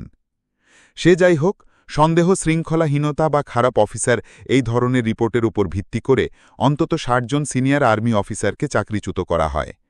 পূর্বের নজিরকে উপেক্ষা করে জেনারেল এরশাদ প্রেসিডেন্ট জিয়ার হত্যার সঙ্গে প্রত্যক্ষভাবে জড়িত সকল অফিসারকে বিচারের সম্মুখীন করেন। ওইরকম ৩০ জন অফিসারকে সামরিক আদালতে বিচার করা হয়। মেজর জেনারেল আব্দুর রহমান আরও ৬ জন সিনিয়র অফিসার ওই কোর্ট মার্শাল পরিচালনা করেন। এতে ১৩ জনকে ফাঁসি, ৭ জনকে যাবজ্জীবন কারাদণ্ড, ৬ জনকে ৭ থেকে ১০ বছরের সশ্রম কারাদণ্ড এবং ৪ জনকে সসম্মানে খালাস দেয়া হয়। এরপরে জিয়া হত্যার উপর বিচারযোগী তদন্ত কমিশনের রিপোর্ট পাওয়া যায় ১৯৮১ সালের সেপ্টেম্বর মাসে, কিন্তু যে কোনো কারণেই হোক ওই রিপোর্ট প্রকাশ করা হয়নি। এর পেছনে কিছু কারণ থাকা খুবই স্বাভাবিক। তবে এই রিপোর্ট প্রকাশ না হওয়ার কারণে বেশ কিছু সন্দেহজনক গুজব বাতাসে উড়ে বেড়াতে সক্ষম হয়েছিল। আর ওইসব গুজব ক্ষমতার সিঁড়িতে সম্ভাব্য নির্দোষ প্রতিযোগীদের সুখ্যাতিকে ম্লান করতে পেরেছিল, এতে কোনো সন্দেহ নেই। সব কথার পরেও আরেকটা কথা থেকে যায়, তা হচ্ছে দুরভিসন্ধির কথা। দুরভিসন্ধি আর হত্যা বাংলাদেশের জন্মলগ্ন থেকেই চলে আসছে। এক হত্যা আরেক হত্যাকে ত্বরান্বিত করেছে, দেশটাকে আবদ্ধ করেছে এক রক্তের ঋণে। ত্রয়োদশ অধ্যায় সমাপ্ত। বাংলাদেশ, এ লিগ্যাসি অফ ব্লাড বা রক্তের ঋণ সমাপ্ত।